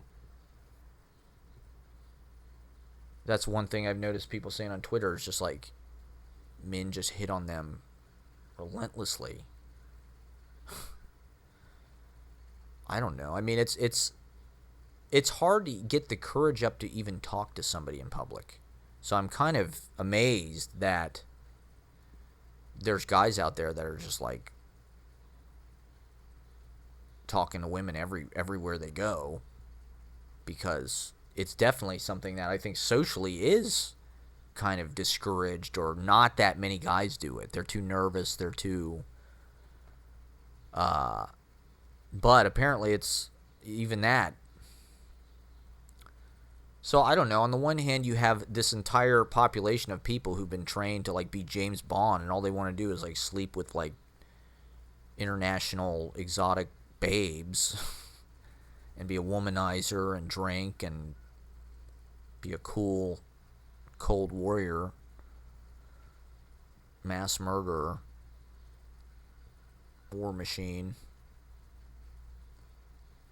And on the other hand, you have the object of the gaze, who's, like,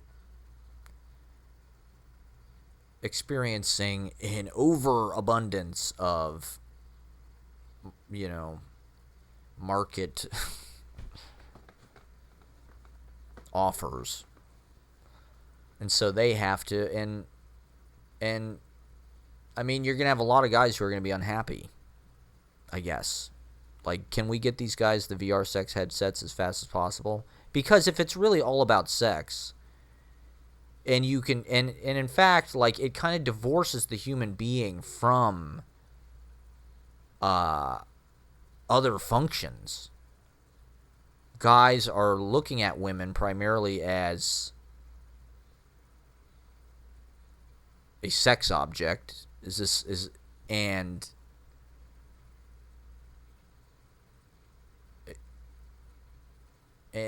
like I said, it's distorting, and they're ignoring the full picture of the person.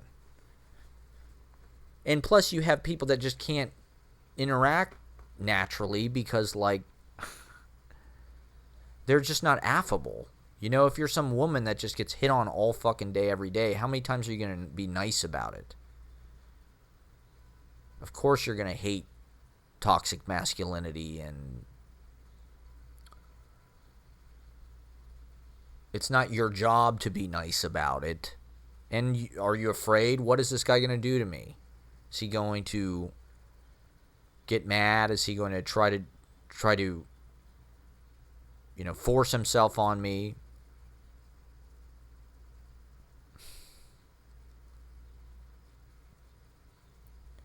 Like I said, I am not a woman, so I'm not sure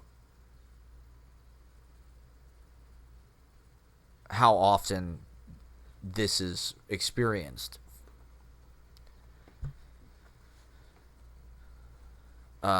So obviously, but once again, there is a lot of sensationalization in every aspect of our lives, as far as, like, threat, fear.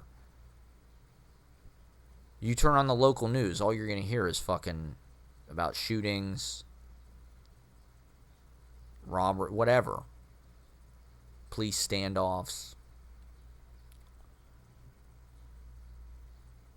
Your neighbor burying people he killed in the backyard or something.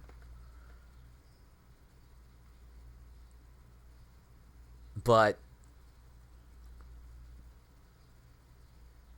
I don't know. What is the fucking point in going out if you don't want to talk to anybody and you're just going to be mean, or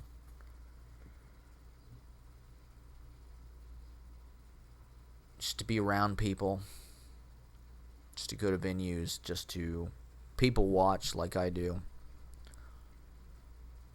I don't know. It's just it's difficult, and it's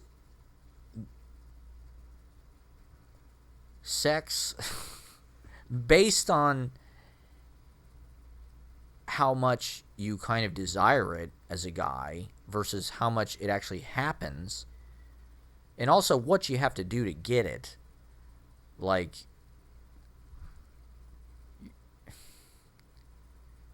there seems to be a market unbalance. You know,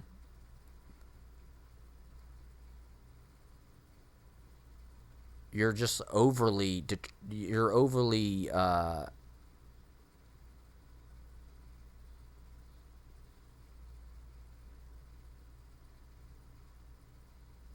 desiring this thing that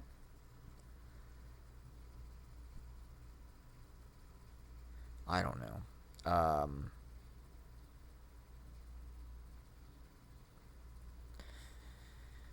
Yeah, the height thing, it just drives me fucking crazy. It just feels like an immediate disqualifier and sort of arbitrary. And we're just rewarding the wrong qualities. There's other kinds of values, certainly. And for something that is involuntary and somewhat random, the fact that it's like the one asset. I mean, at least in this town, dating in New York, it's just not. It just doesn't. It's not skewed. It's horrible because, and this is partially for why my obsession, because you have all these devastatingly attractive people who are just programmed with just misguided values, and they're not having fun with me. And if they're not having fun with me, whoever they're having fun with is probably shitty comparatively. And I can't even get, fucking person to go on a second date with me a lot of the time. This fucking girl from, who I've been talking, she just went camping. It's like, ugh, this is supposed to be a hedonistic summer. And all I just am finding are boundaries. It's so important to have boundaries. That's like a big thing for women, to have boundaries and establishing boundaries, and like, I don't know. In my experience, basically what I've had to do with my dates is just like be completely accommodating. Like with this girl I'm seeing right now, it's like, what are my boundaries? She lets me see her once every week or every couple weeks, if that. If I try to establish some kind of boundary, like, I'd never see her again.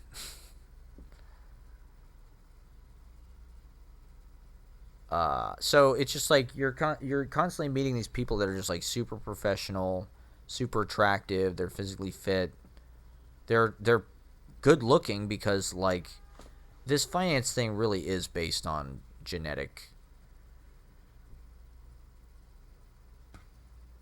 eugenics, let's say. That's what I've noticed, is it's like it's about tall, white, well-built,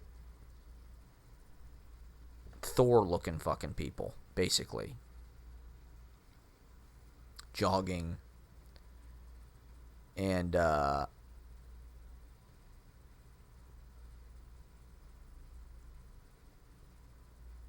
but they're all locked up. They're all imprisoned in their own fun and their own little fraternity kingdoms, ruining all the great neighborhoods, stealing them because they want revenge on the hippies. That was kind of my other point. Is like, I think more of our culture. In fact, I would say there was more or less a complete, for as much of the boomer bullshit we hear about, like the 60s values, the backlash from conservatives, I think washed out by, Reagan certainly would be the biggest example. I mean, he was the governor of California. He was the one that sold out the fucking universities and beat the shit out of the kids on campus, and who knows how that guy ever... I mean, Orange County. This is Orange County, people, completely. I mean, Orange County, they go everywhere, and they have money, and they're just tacky. There's a lot of Orange County in New York bullshit. And it's just atrocious because they're kids of Republicans. Once again, these are like Dan Bilzerian. His dad was a venture capitalist in the 80s. These were the Reaganites. These were the people that deregulated everything. They had the 80s kind of boom where they just were all criminals. They're all doing blow. Trump. And these are their kids. They're my peers. And so they were born, my ex-boss, his dad was a super entrepreneur capitalist. They were chasing money and just rich people, and he was bred in that. He's exactly like these people. They dress the same. They have the same bearing. They're all like super alpha. They're all super, like I said, they're 6 feet. They're well built, but they're still just suburban, essentially. They're country club people. Of varying degrees, and there's a kind of incestuousness and a dumbness that comes with that in-group kind of inbreeding.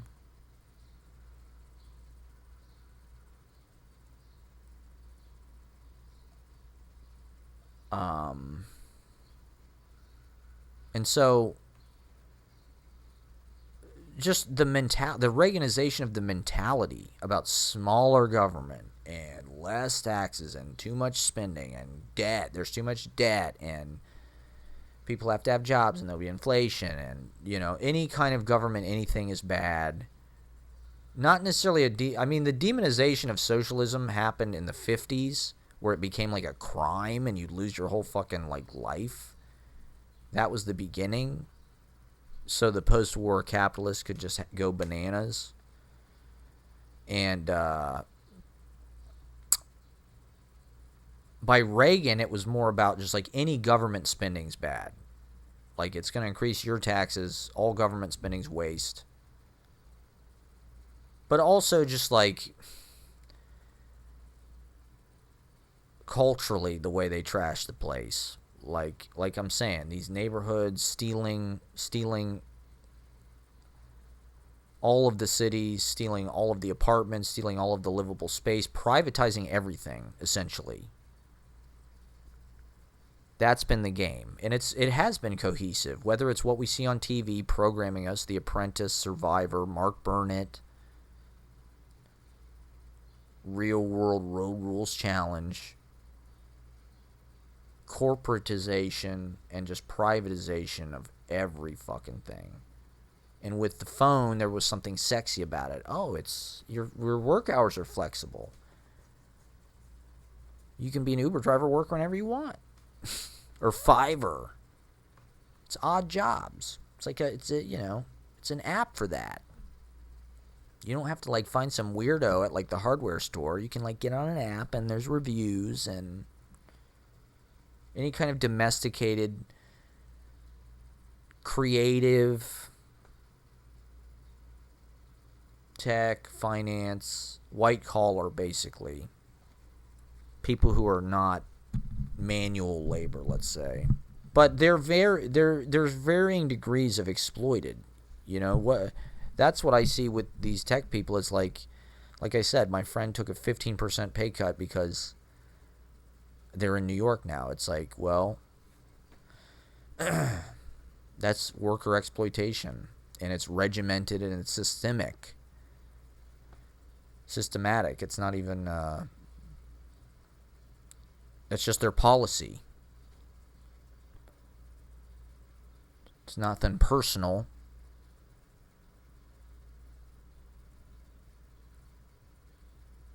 And just like that yuppie competitive Ayn Rand, Milton Friedman, Chicago School Economics, free market, turning everything into fucking market. That is the real problem, is our country takes all the value that's created, and it's all about stockholders. That's what it's, all of the companies, all the products they make. That's the reason why the jobs are sent overseas and shit, because the company is not there to serve the worker. It's not there even to serve the customer. It's there to serve the stockholders. Like, I think to some degree a company should exist purely for the worker. And I think the bosses should be proud of that. I mean, they can still get rich. You can still fucking get rich and not completely rip off your, they could pay everybody a living wage. Bezos could pay everybody a living wage. He could give everybody benefits. He'd still be rich as fuck. He'd still be incredibly rich. He'd still have more money. I mean, maybe he couldn't go to fucking Mars, per se, but he ain't gonna go there anyway. I hope he fucking dies in space. Like, that's true of any business. Like, there should be, I'm not saying they should charge, $20 for a hamburger or whatever, but McDonald's should pay their employees $70,000 a year. Our society, the market and the economic forces, that's the way it should be calibrated. Like, not, like, if that means having a government price fixing or something like that, so be it. Take the money, take the wealth that is created and reinvest it back into the community and the people and the infrastructure. Like,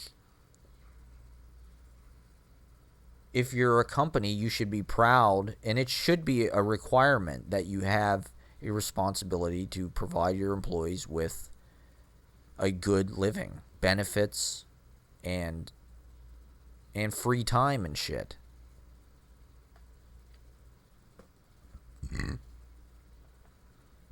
You should, that's not taxes. That's paying people what they're worth, and that's taking your profits and investing it where it should be invested. Not just sitting on it because you get a hard-on looking at, your bank account balance. Oh my God, I got $3 billion. But if I fuck all these workers over and fire them, I'll have $4 billion or $3.3 billion or whatever.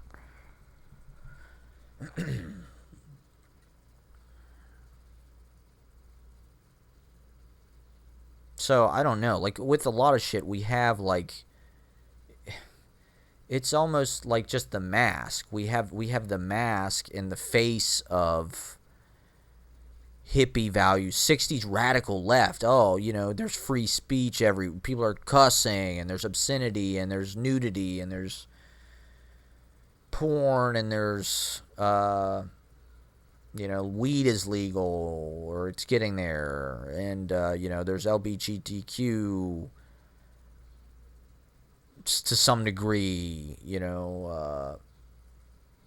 but we're also being economically exploited worse than ever before. I mean, look at the pandemic. Like, Jesus Christ, you want to talk about a wealth transfer? Like, it's crazy how much money was transferred from our bank account balance to theirs.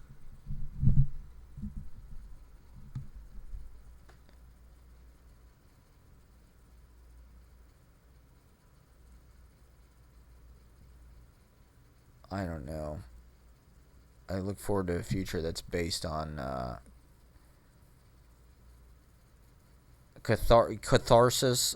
That's something Eli said the other day about, we need, well, he didn't say, but like the cliche being full luxury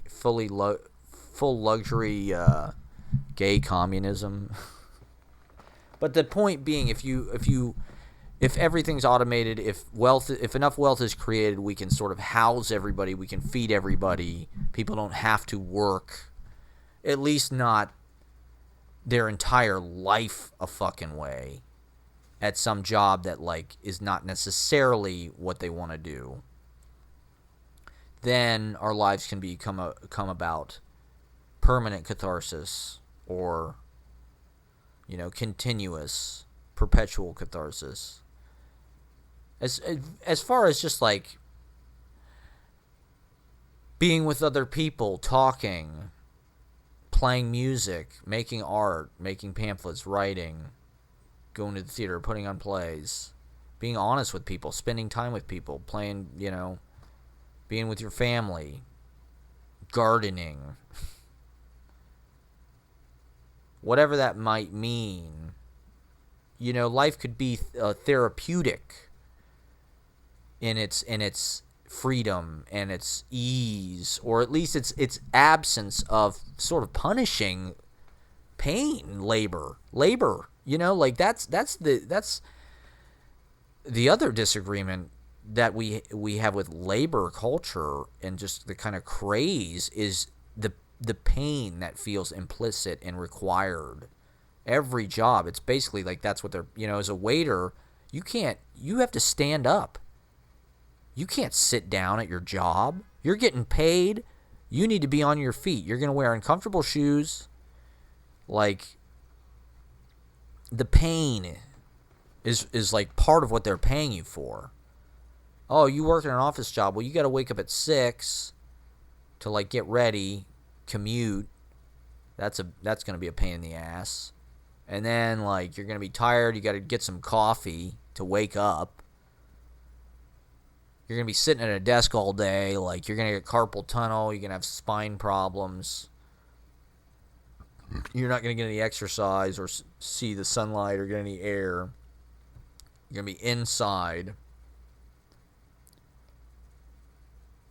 You're going to have health problems from being sedentary and, but that's not our, we're going to give you minimal health insurance.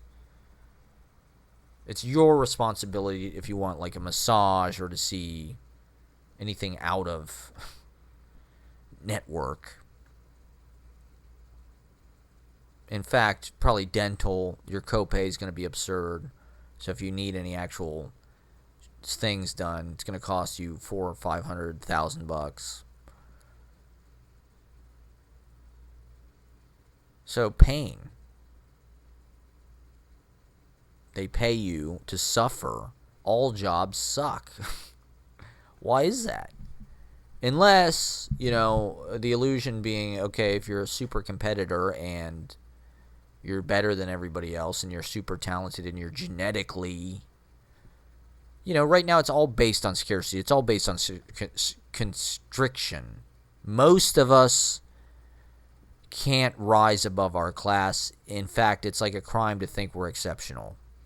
Like, you need to prepare to be a part of, like, the labor mass. You're not different. It's dangerous to think that you're different.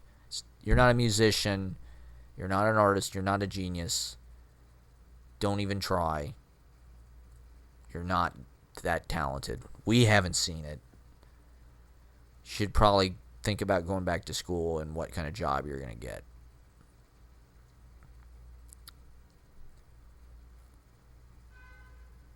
Or worse, get a job right now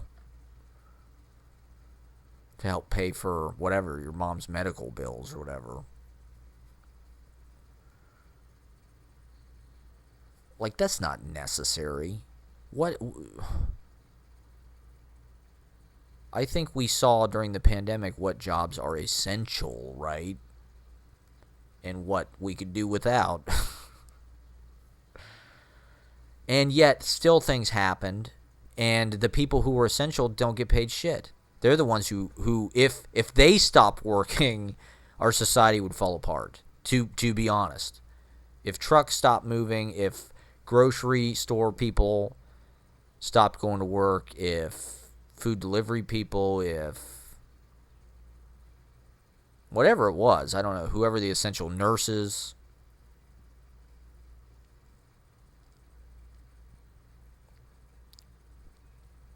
That's not to say that, like, the other jobs aren't, or, you know, other jobs aren't providing things, but the fact that the essential workers make as little as they do. I mean, grocery workers, you can't make a living doing that. That's like pocket money. Like, what the fuck? You can't pay rent working bagging groceries. No fucking way.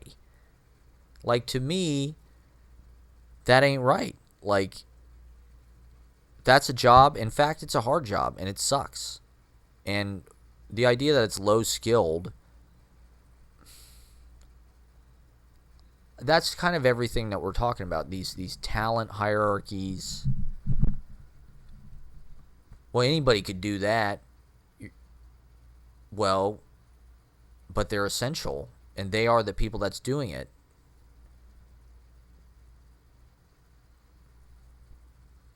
They deserve, maybe they don't deserve, you know, maybe, okay, I don't know, but maybe the guy who creates whatever, some technological advance, maybe that person deserves more reimbursement for that, but this person deserves way more than they get. And, you know, to be honest, like, what the big message essentially is that, like, we're all one. I am he as you are me, and we, you know, we're all, the illusion that we're separate is an illusion. Like, and so the illusion of these private, is it raining? Oh yeah, it is. Nice. The illusion of these private wealth fortunes is an illusion. Like, sure, in like the ego-driven, like, identity self world, maybe, okay, Jeff Bezos was the guy that whatever, he plundered his way and he ingenuitied his way to, like, subsuming all retail.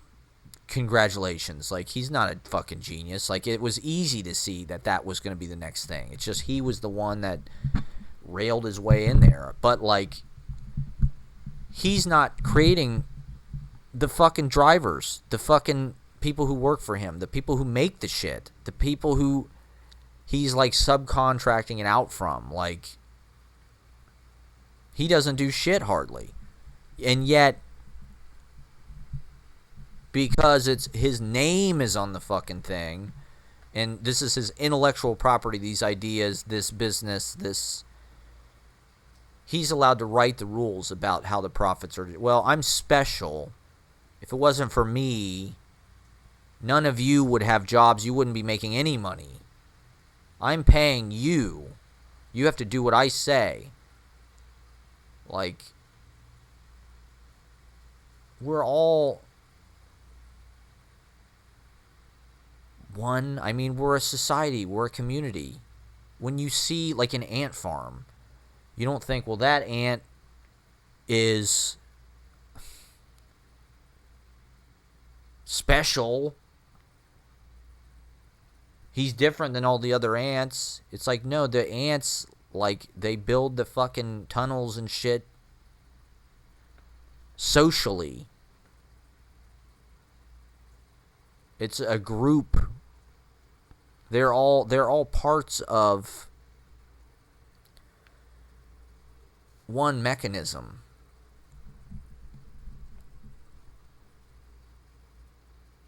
And so the food and wealth and shit, it's all there's no singling out, like, well, I don't know, whatever. There's examples in nature that they bludgeon us with about why. Well, there's alpha types. Look at wolves. Look at, I don't know. I think there's more harmony is part of the point here. There's more harmony in nature. It's a mistake. It's our mistake to think that our culture has to be this war and this battle and fighting over scraps, and there's a lot of effort to right our mentalities and right our consciousnesses and program us in these ways to assume these things. The work thing, where I come from, don't even mention it. Everything I just said, it's not even going to enter into anybody's head. Like, you work, and that's it. You have to make a living. And if you don't, you're dishonest, you're a freeloader, you're a mooch.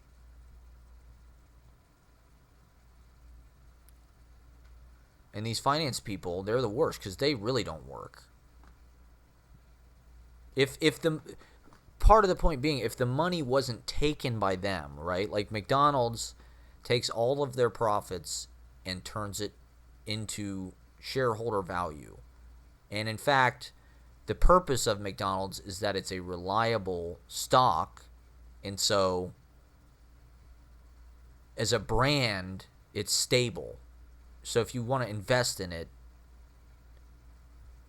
it provides that opportunity for you. If you want to park your money in McDonald's, I imagine there's like a stability to that.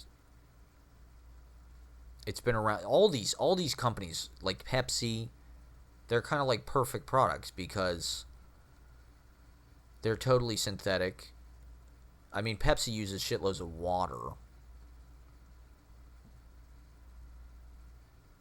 And the commodification of water has already happened. People are talking about, in the future we're going to have to worry about where we get water. It's like, you're already paying for it. You already buy bottled water. Like, what the fuck do you think is different? It's already happened. Like, Nestle is selling you water. Like, we're in the future now. Like, you're buying fucking bottled water from Nestle. They've already privatized it.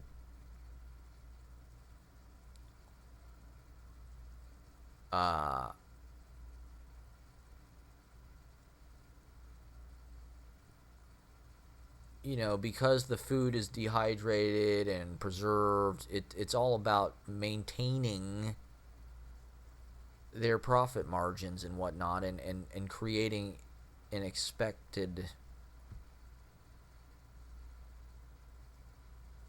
budgetary. And of course they're going to cut corners because it's not about, well, if we make the customer happier, we'll make more money. And it's about, well, we are a publicly traded business, and our priority now is to keep the shareholder value and keep our shareholder price up. That's all we fucking care about at all costs. We don't really give a fuck about, I mean, if the customer is happy and that increases their shareholder value, great. But if we can cut our quality and keep, the value and give the money back to those people, they don't reinvest it. They're not encouraged to. They're not encouraged to make their product. Like, to me, that's the economy, right? That's okay. Based on economic principle, the economy is between, I'm hungry, I want food, I go to McDonald's, I buy food. The economy is not between, well, McDonald's takes the money and they put it into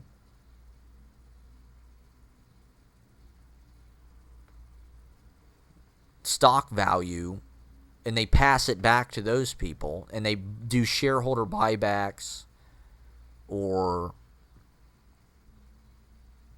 we want their money to go up. That's the real economy. The cheeseburger and shit, like, that's just to get gambling money.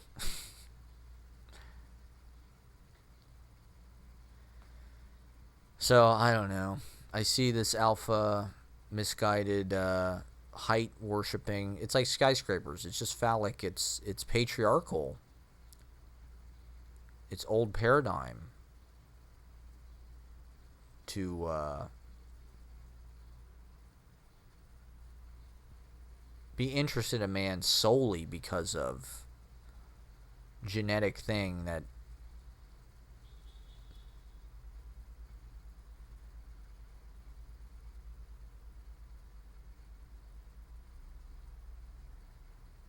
they had no say in. Totally unearned. Well, anyway, thank you for watching. I hope I got my point across. I think I kind of managed to say everything that I wanted had on the agenda about this particular topic. But I'm sure I'll be talking about it again because I do feel like this is a societal epidemic, and it's programmed. I see, because I see people talk about it on Twitter, and it's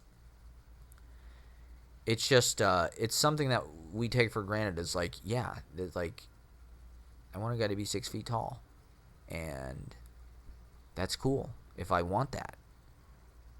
It's like,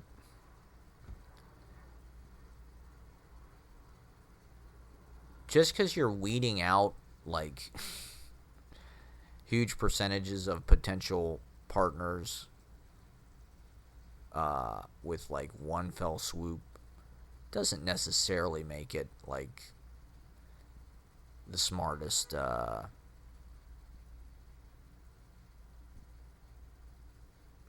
diagnostic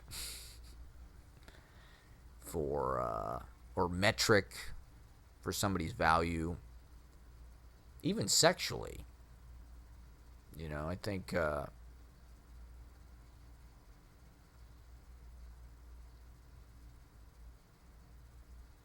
as we have seen, like you don't even need a penis, clearly. In fact, you might have better sex with a woman or something than. So why the fuck would you want to have sex with some tall guy who doesn't give a fuck about you? Because he just lives in like tall guy, spoiled, cocky shithead world.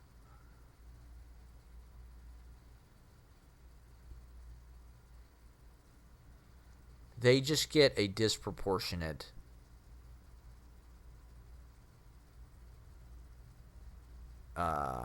share of, I don't know, just reward, validation, confidence, attention, deferral.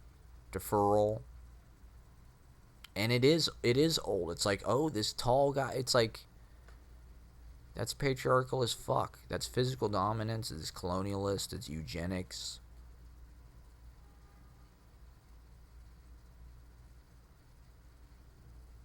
We're trying to embrace, acknowledge all body sizes, all types. You can't just hate on, oh, this guy's, he's less than 5'10", and he's a man. He's trash, he's toxic. Throw him away. I can be mean to him. Like, ugh, you're gross. I'm allowed to be mean to you because you're a man. I don't know. Where's my place?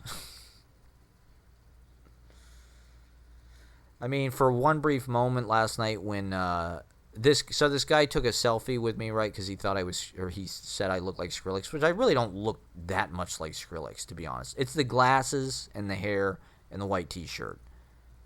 But his head is like shaved, like that thing on one side and shit. I don't look that much like him, to be honest. I think it's just a thing. Like, my little brother, who I kind of look like, he had somebody posted one of his pictures. He looked like Skrillex.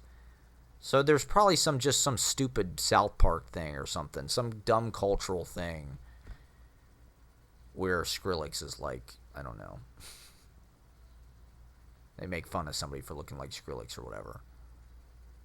Now Skrillex is like a household name. It took a little bit before people were ready to embrace dubstep or whatever the fuck it is as like the newest form of music. But now it's been thoroughly culturally assimilated. So everybody knows who Skrillex is, and he's kind of the icon of... I don't even know what he does, to be honest, but is he like Girl Talk or... He seems cool, whatever.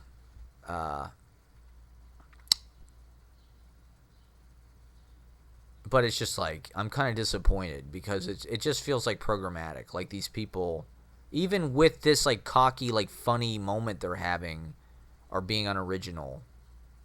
Like, this is just like some lazy punchline that fucking bros with no personality. Oh, dude, you look like Skrillex. Does anybody ever tell you that? But for a brief second after the dude took my picture, they all thought I was like awesome. Oh, dude, you're awesome. And they were kind of looking at me like maybe 3 seconds, I felt like I was famous. Because other people on the dance floor were kind of looking at me like, oh, who's that guy? They're taking a picture of him like he's somebody. Who is that? And they kind of looked at me and were like talking about me. And then they figured out I wasn't anybody. And then they went back to ignoring me. So I don't know. I'll probably do it again tonight. Just go out and awkwardly. I'll probably go back to Fiddlesticks. It's Saturday night. These people don't want me. That's the thing. Is like, I don't know. Going out. This is the thing that I'm discovering now. Is like going out and like trying to talk to people or like. When I did it before, I didn't have success ever, really. To be honest, like. I almost always had to just like try way too hard to have a conversation with somebody that like sucked and was like not nearly as cool as I was. And more often than not, they were rude to me. They talked down to me. They treated me with disdain, and like the interaction went nowhere. So it's like I don't necessarily see the need, because we're just different. I hate to say it, but like me and the people at Fiddlesticks or the people at Niagara, like they don't.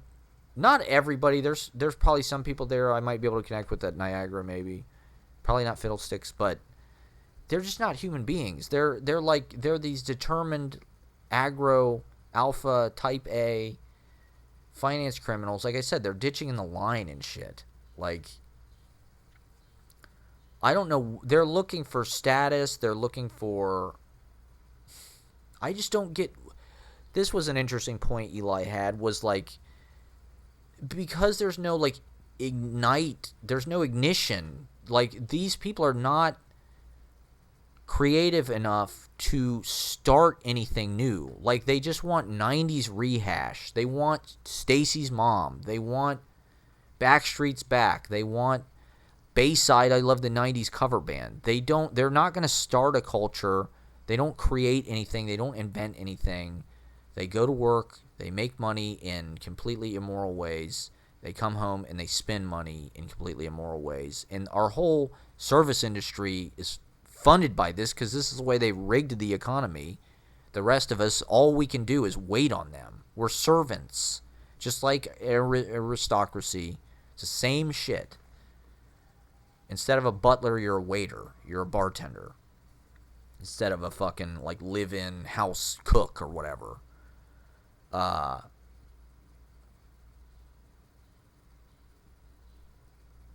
And so, like, this is San Francisco, Greenwich Village. These are traditionally the breeding, like Greenwich Village. I'm reading the list of writers that lived there and were made. Mark Twain lived in fucking Greenwich Village, Dos Passos, whatever. All the things I talk about in my book. Even beyond that, like, just the list is like unbelievable. And yet, now there's no trace of that. There's no sense that could even be possible, because it's so far in the past. Like, I mean, it's obviously been since like probably the 50s maybe, or before that, like the West Village was like any kind of creative sanctuary. But I mean, the East Village was relevant, I'd say, until like maybe the 90s. And then even when I first came to New York, even the Lower East Side had a little bit of a hipster vibe. It felt more like L.A. does now. Whereas now it's just total finance bro, total sloppy donkey, total, dollar beer night, frat hell, roofie culture. And so they're occupying, like I said, the infrastructure and the spaces that are logistically just best to nurture this traditionally. Artists, scenes, readings, studios or painting studios, places to do plays. Like, Artists need to come to the world cities from all of the other cities. They're the ones that are supposed to come here, not the fucking, like, douchebags from Penn State. Like, the rejects, the gay people, the queer people, the people that, you know, from every main street in America who didn't fit in, they come to Greenwich Village, they go to North Beach, they go to Venice Beach, they go to Short North, whatever. You can't do that anymore. Now, right, it's the worst, blandest. I mean, I guess the internet is the new salon, the new bohemia, the new gathering place. We don't necessarily need to be in the same spaces, but you do. And the fact that a physical culture, almost like bacterial, can't take hold in these. I mean, it's in Bed-Stuy, but they're gentrifying that. They're stealing that from the traditionally black neighborhood that it is. Williamsburg, it's already blown wide open. Clearly, it's suburban. There's Whole Foods. I mean, it's moving further. They know how to leverage this. They know the process. They're using the artists to do it. Bushwick, Ridgewood, Bed-Stuy. It's just going to move further and further out. You know, it's in Park Slope big time. And these people, they're all so fabulous, though. They're employed by Google. They have creative jobs. They work for Vice. They work so, you know, it's not them. Oh, you can't blame them. They're just young artists with sexy media jobs. And so you have all these people who are literally like just not initiating any culture. There's no there. There's just 90s. They're just and beer pong kind of culture. Like, they're just trashing the place essentially with their banality and their rape culture tactics. Like I said, their roofie Animal House gone suburban. And so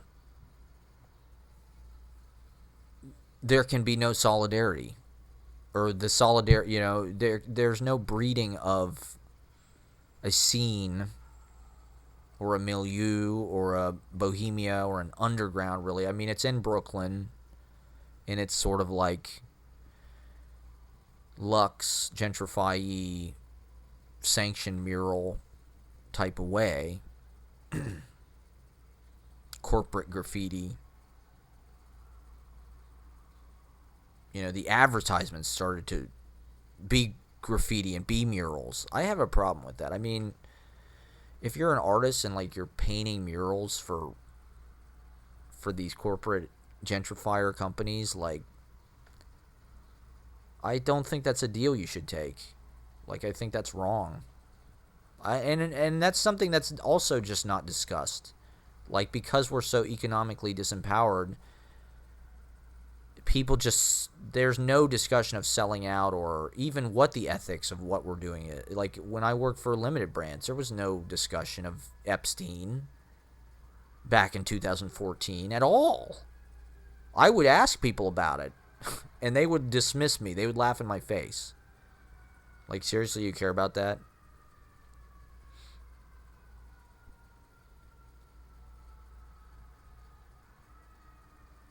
So, we're doing the best we can. We're trying to be artists and live on the fumes of the good times they had. My video work. Doing my video work. Was there some bigger point? I feel like there was some bigger point in it. Maybe that's good. I mean, that was kind of brought it full circle to some degree. Like, I don't know. I want to, like,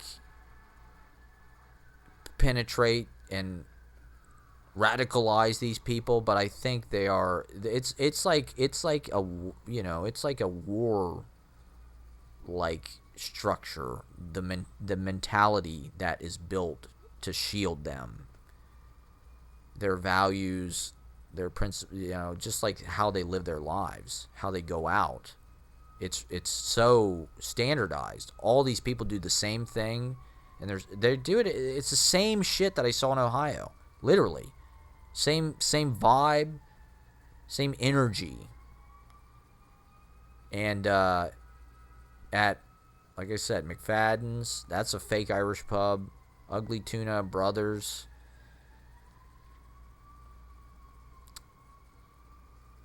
Gasworks.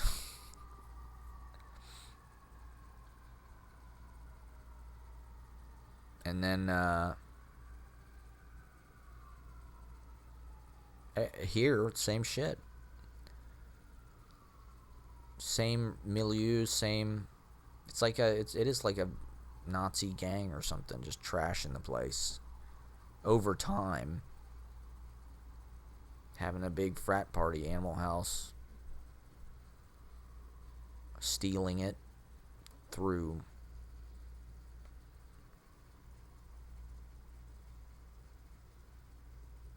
a bunch of white devil bullshit. Contracts, phones, routing numbers, apps, board of directors, investors, trustees, cashless, crypto,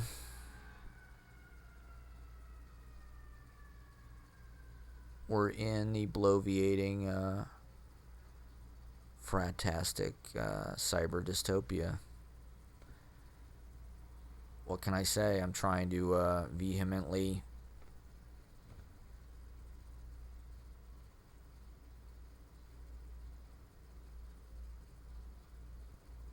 detournament, do a detournament on them in a way. I don't know. I don't think it's possible. I don't think they could see what they have. Take the money and